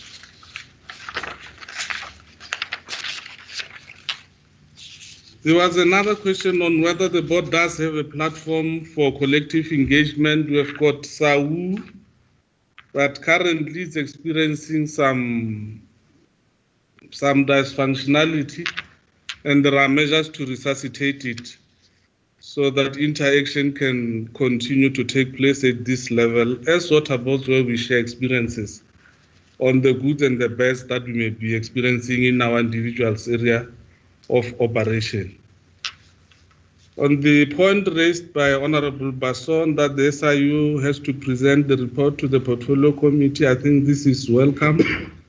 We reiterate that ever since it started its investigation, we've fully cooperated. All other issues that happened in the media space were just unfortunate, but we offer the SIU our full cooperation to this extent, and we hope sincerely so that this investigation at some point has to come to an end.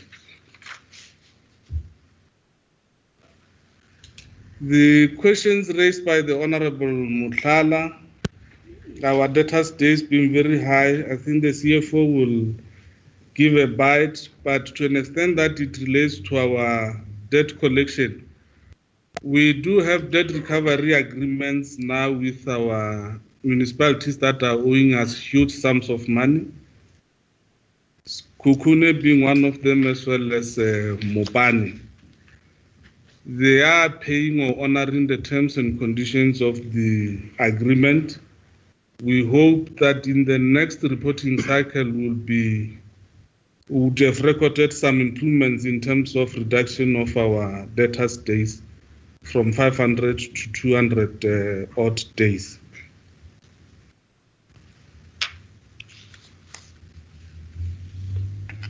The Beggarsford project, it's a question raised by Honorable Y. Setrai. Yes, it had terminated because the service provider couldn't meet some of the conditions that were listed or stipulated in the contract. And currently we have resumed the construction of the project together with Sekhukhune District Municipality. We are looking forward to complete it in the next 3 months. We have got a panel of multidisciplinary service providers. It's the product of a competitive bidding process. These are some of the initiatives that we are embarking upon in order to accelerate our supply chain management processes without compromising their integrity, as per the advice of the National Treasury, being the custodian of supply chain in terms of the PFMA.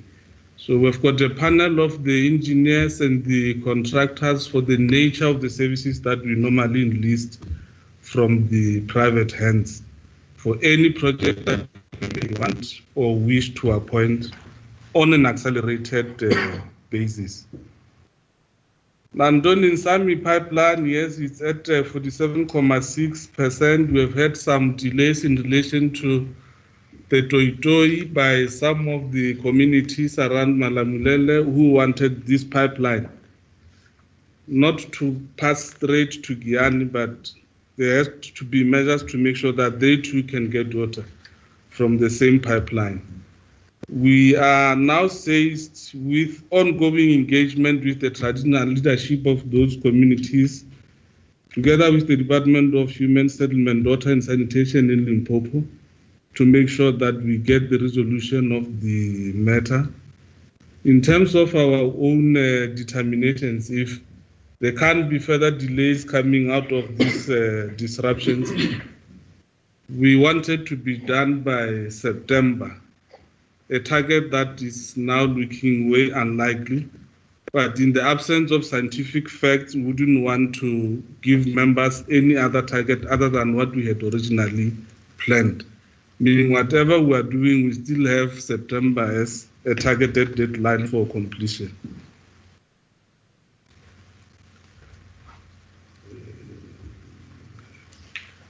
The points raised by Honorable Powell, I don't think I would have an answer for them.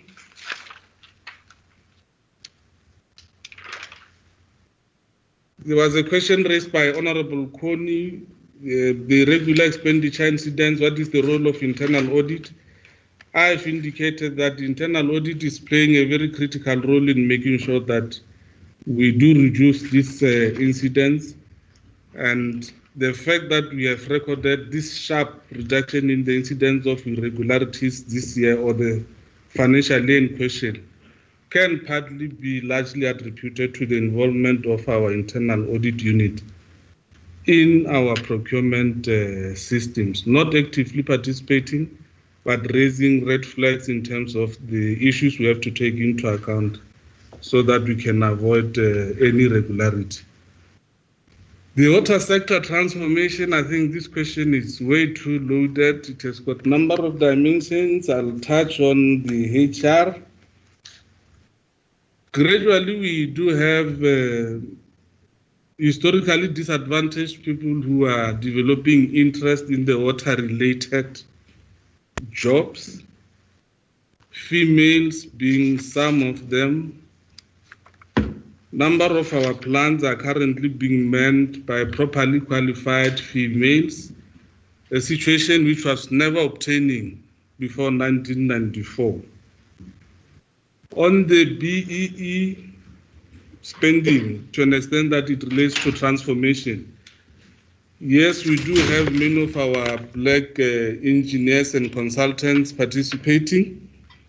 In fact, our target is 70-something%, but we are on, for the past 4 years, we've been at 100% BE spending in order to achieve the transformation objectives.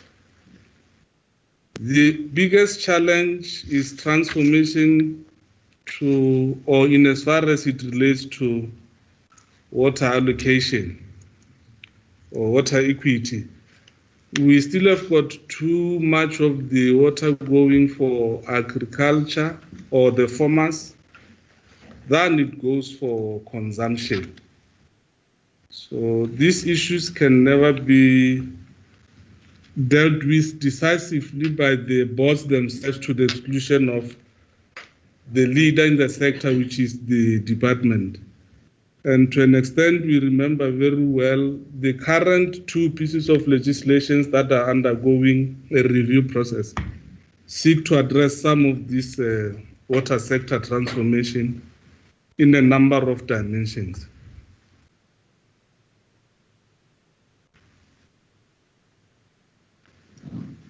The lack of operation and maintenance, to an extent that it hampers our job. Ever since the committee came, we managed to address some of the intergovernmental glitches that we were having with Mopani. We are currently on board together with Mopani and the Department of Water and Sanitation.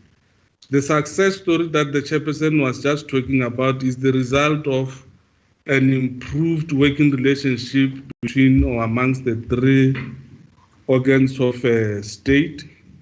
For every milestone that we complete now in relation to this project that we are implementing, we hand over to the municipality, but as we do hand over, we make sure there is proper capacity building that is being carried out so that we avoid the dysfunctionality of the infrastructure once we hand over.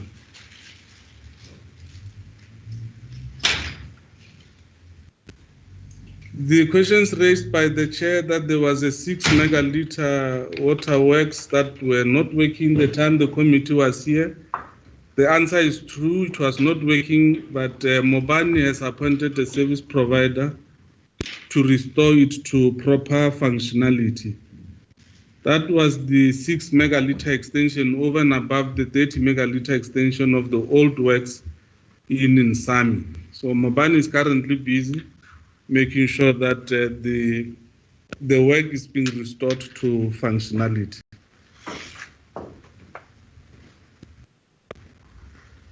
The number of areas that are not getting water, it is true. As a result of this COVID intervention, we have created a number of platforms, social media platforms, the WhatsApp group. Our numbers are publicly spread to everyone across the length and breadth of the province. Anyone who can't get water, do access us as speedily as it is possible. We are addressing this in the manner that follows. Working together with the provincial leadership, the municipalities and traditional leadership in the spread of the tankers and tanks that the department has procured for installation in the villages, particularly densely populated areas. Where there are boreholes or wetlands which we can work on to make sure that people get a sustainable solution for the water challenges they are experiencing. Over and above these trucks and tankers, we do make that assessment and speedily get into the space and implement the same. So that will be my bite on the questions raised, Chair, and thank you very much. Some of my colleagues would add where I omitted. No, Lipella, you have taken your time. Let's get to other boards. Thank you, Chairperson. It's Amatola.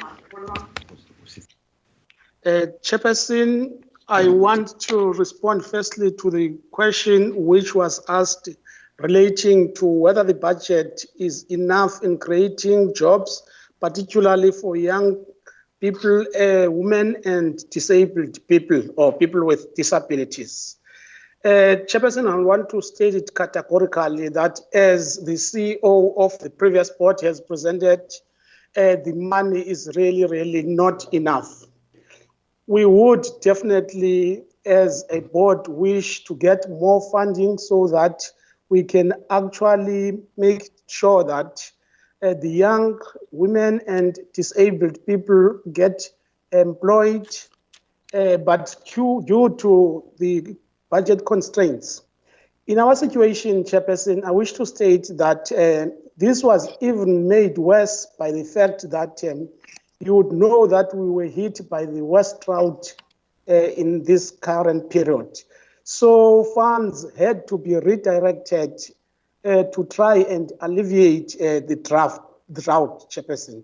So, Chairperson, we would call, if it's possible, to get more funding from the department.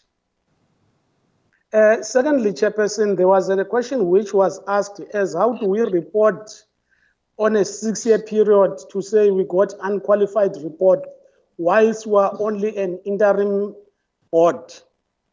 Chairperson, my understanding is that the reporting is done on the basis that we are reporting on the information which is owned or is institutional memory of Amatola Water Board.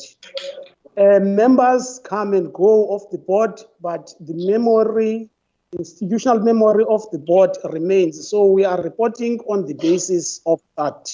Hence, we are able to report to say during the previous 6 years, we've been able to get an unqualified opinion. And we wish and hope that we will improve in future. There was also a question which was asked relating to ocean economy. Indeed, we've got maybe one of the largest coastlines in South Africa. But due to budget constraints, we are not able yet to utilize that.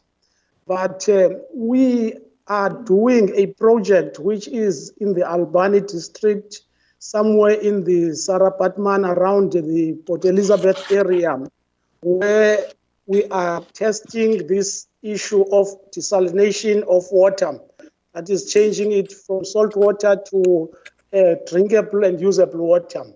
And that is in process. In other words, it's work in progress. So we are dealing with that. We hope that as soon as we are comfortable with that, it will be rolled out to all other areas along the coast. But at this stage, I can say that it is at infancy stage. Chairperson, at this stage, I think I will not be able to answer some of the questions which have been posed. I think they were referred to the Deputy Minister and the DG. But what I can do in the meantime, Chairperson, is actually to allow members of the board to augment what I have said and allow also the acting CE and the executive who are on board with us. Thank you, Chairperson. May I hand over to other board members and the acting Chairperson.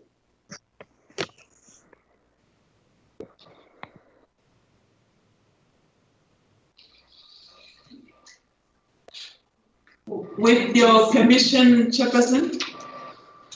Okay. Thank you very much, members of the Portfolio Committee. Indeed, there are questions that we're going to try and answer. As this team sitting in this boardroom, we are a team, we're an executive team of Amatola Water Board. We're not representing the board, so we can talk to matters that are company related, they are operational, etc., etc.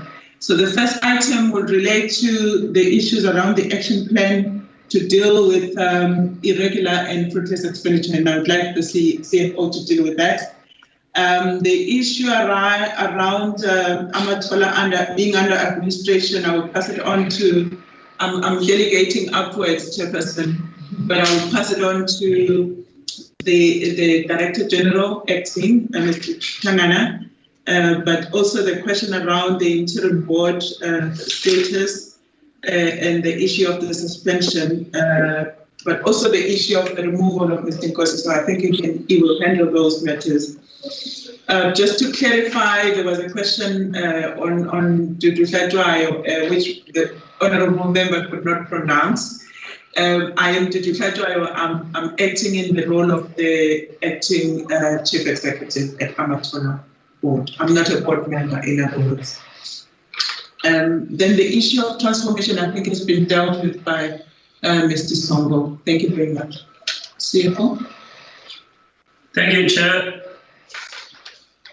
Chair, irregular expenditure. As you might have seen in the submission of the audited annual financial statements, I will work backwards, Chair, starting from the 2018-19 financial year.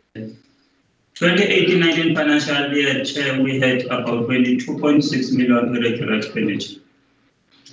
That irregular expenditure, Chair, as also it affects other financial years prior 2018-19, is mainly comprised of three big contracts. One contract was on fleet rental of Amatola, travel agents, and also legal fees. Chair, those contracts were contracts that had expired a while back, as far back as 2015-16 financial year, but which Amatola Water continued utilizing the services of these service providers. Chair, in the 2018-19 financial year, the fleet contract was finally awarded to a successful service provider, so we do not have any irregular moving forward from that contract. Also, legal services and travel management agency services were awarded in the current financial year, and we do not have any further irregular expenditure emanating from those two contracts. Our irregular, Chair, dating from the previous financial year mainly emanates from these three big contracts. They contribute about 95% of what we have been incurring on a year-to-year basis, which have been resolved now through the appointments that have been regularized as per National Treasury requirements. I know, Chair, there were submissions that were made already to National Treasury after a board submission of May 2019 for condonement, applications for condonement. National Treasury is still busy, Chair, with those approvals so that we can then write them off in terms of the requirement of National Treasury. They will not appear further in our reporting on irregular expenditure. The rest, Chair, we're dealing with them in-house. There's legal processes that are happening. There have been dismissals as well, and there's also cases that were referred to the prosecuting agencies, of which they are still ongoing, Chair. Thank you.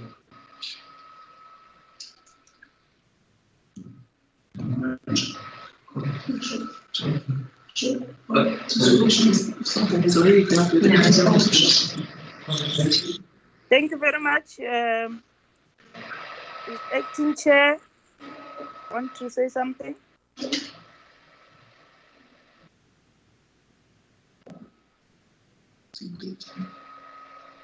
Okay, can we then pass to Katuzi?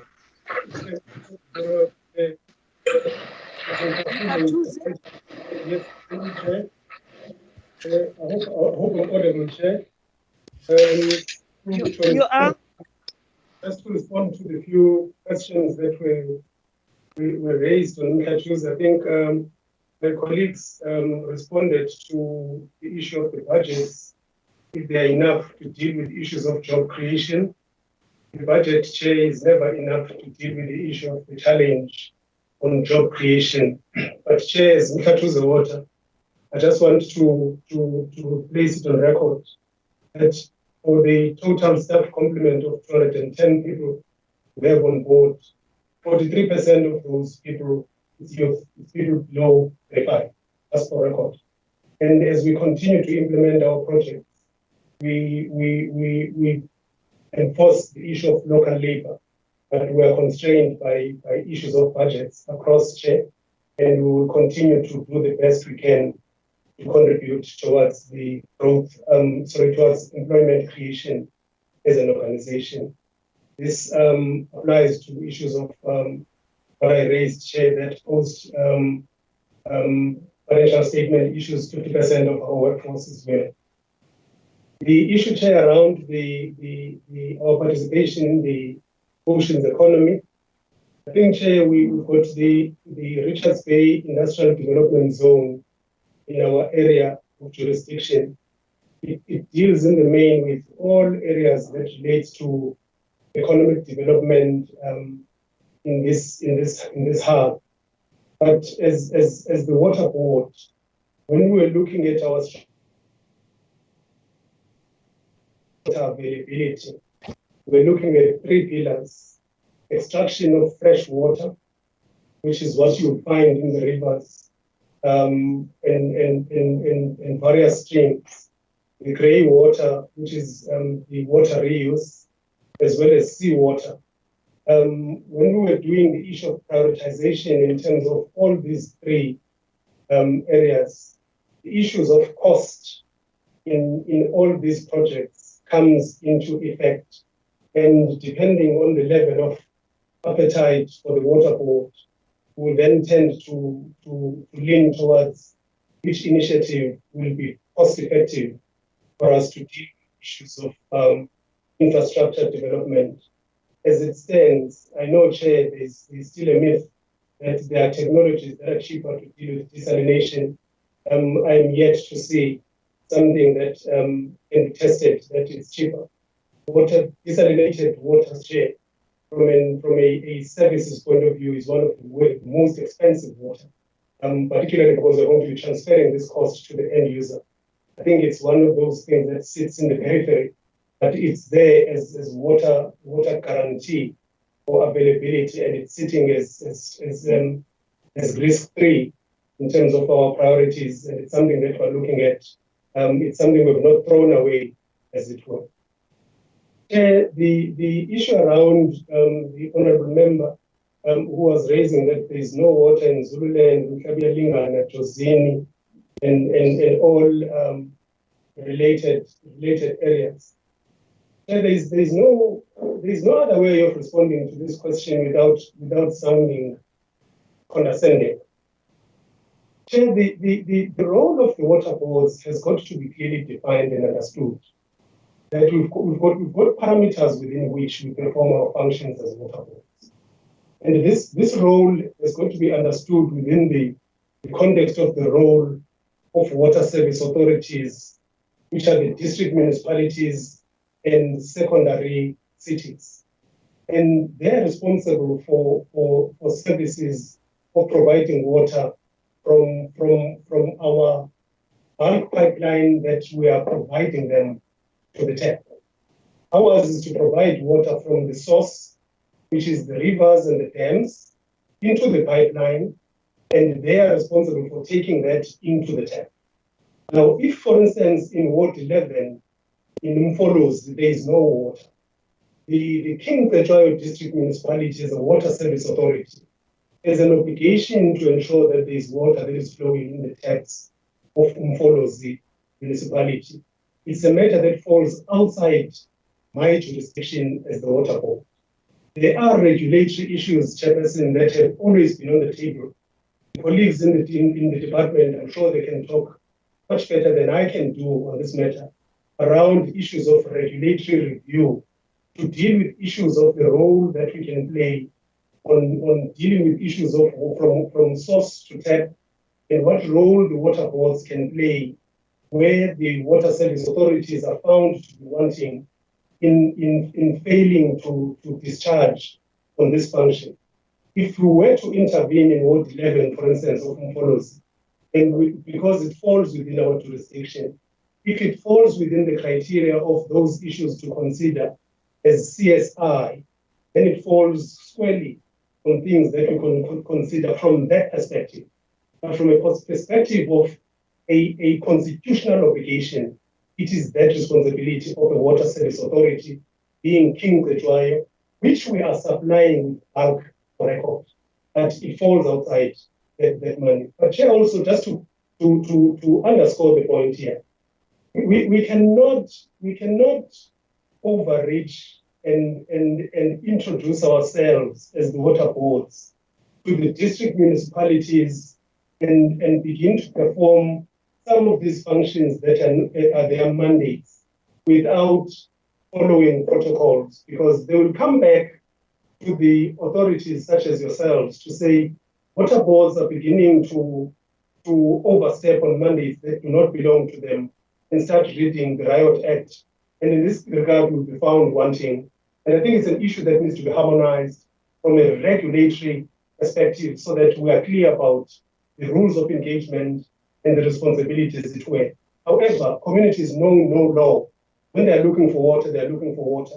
But these protocols continue to exist. As it stands, Chair, I did make an example.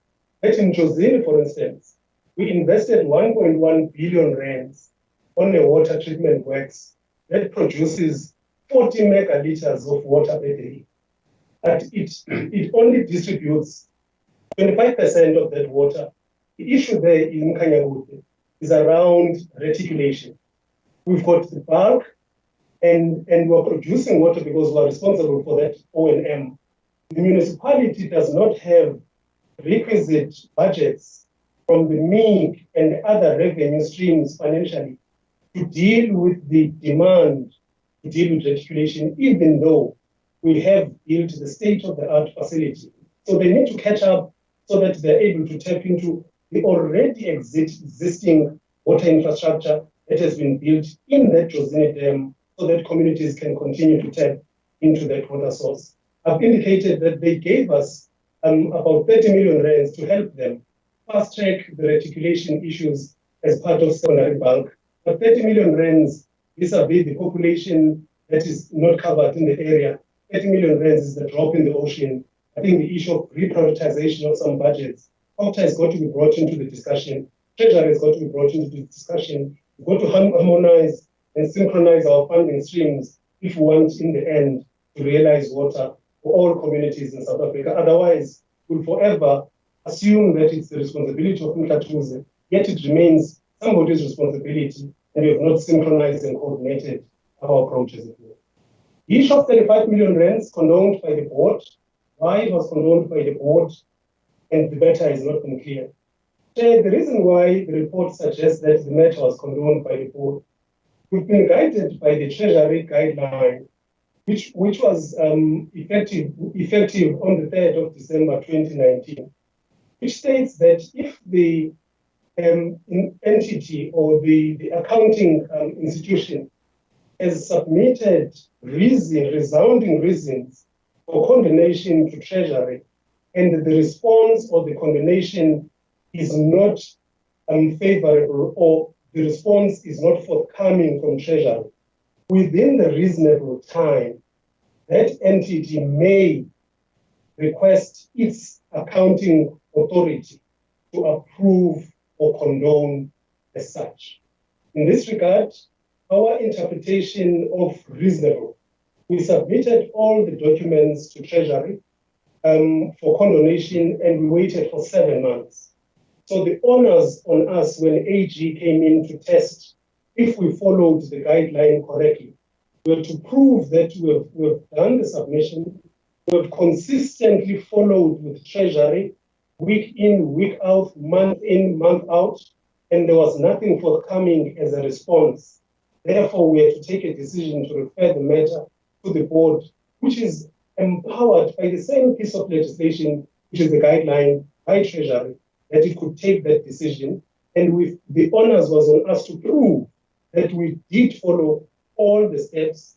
And upon conclusion, it was proven that we followed all the steps, because there was no loss of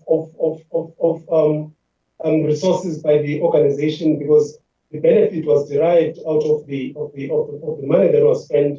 It was just the mere process that was not adhered to from an SCM point of view. The board condoned. AG came in to test the internal controls that were followed in terms of the guideline that was pronounced by the Treasury, that we followed it correctly in condoning, and it passed the means test. Hence, it appears in the report by AG. Had we not done it correctly, I'm sure the adverse report by AG would have suggested otherwise, Chair. I wanted to clarify how the matter happened. Are we satisfied with the transformation in the water sector? I think my colleagues have given their fair share of response. My take on it will be, Chair, this issue, Chair, can be a discussion on its own. The issue around the transformation on the water Can you sector, summarize, CEO? Yes, Chair. To a large degree, Chair, yes, there are positive strides, but a lot still needs to be done on a number of areas. One, on the issue of the allocation of licenses.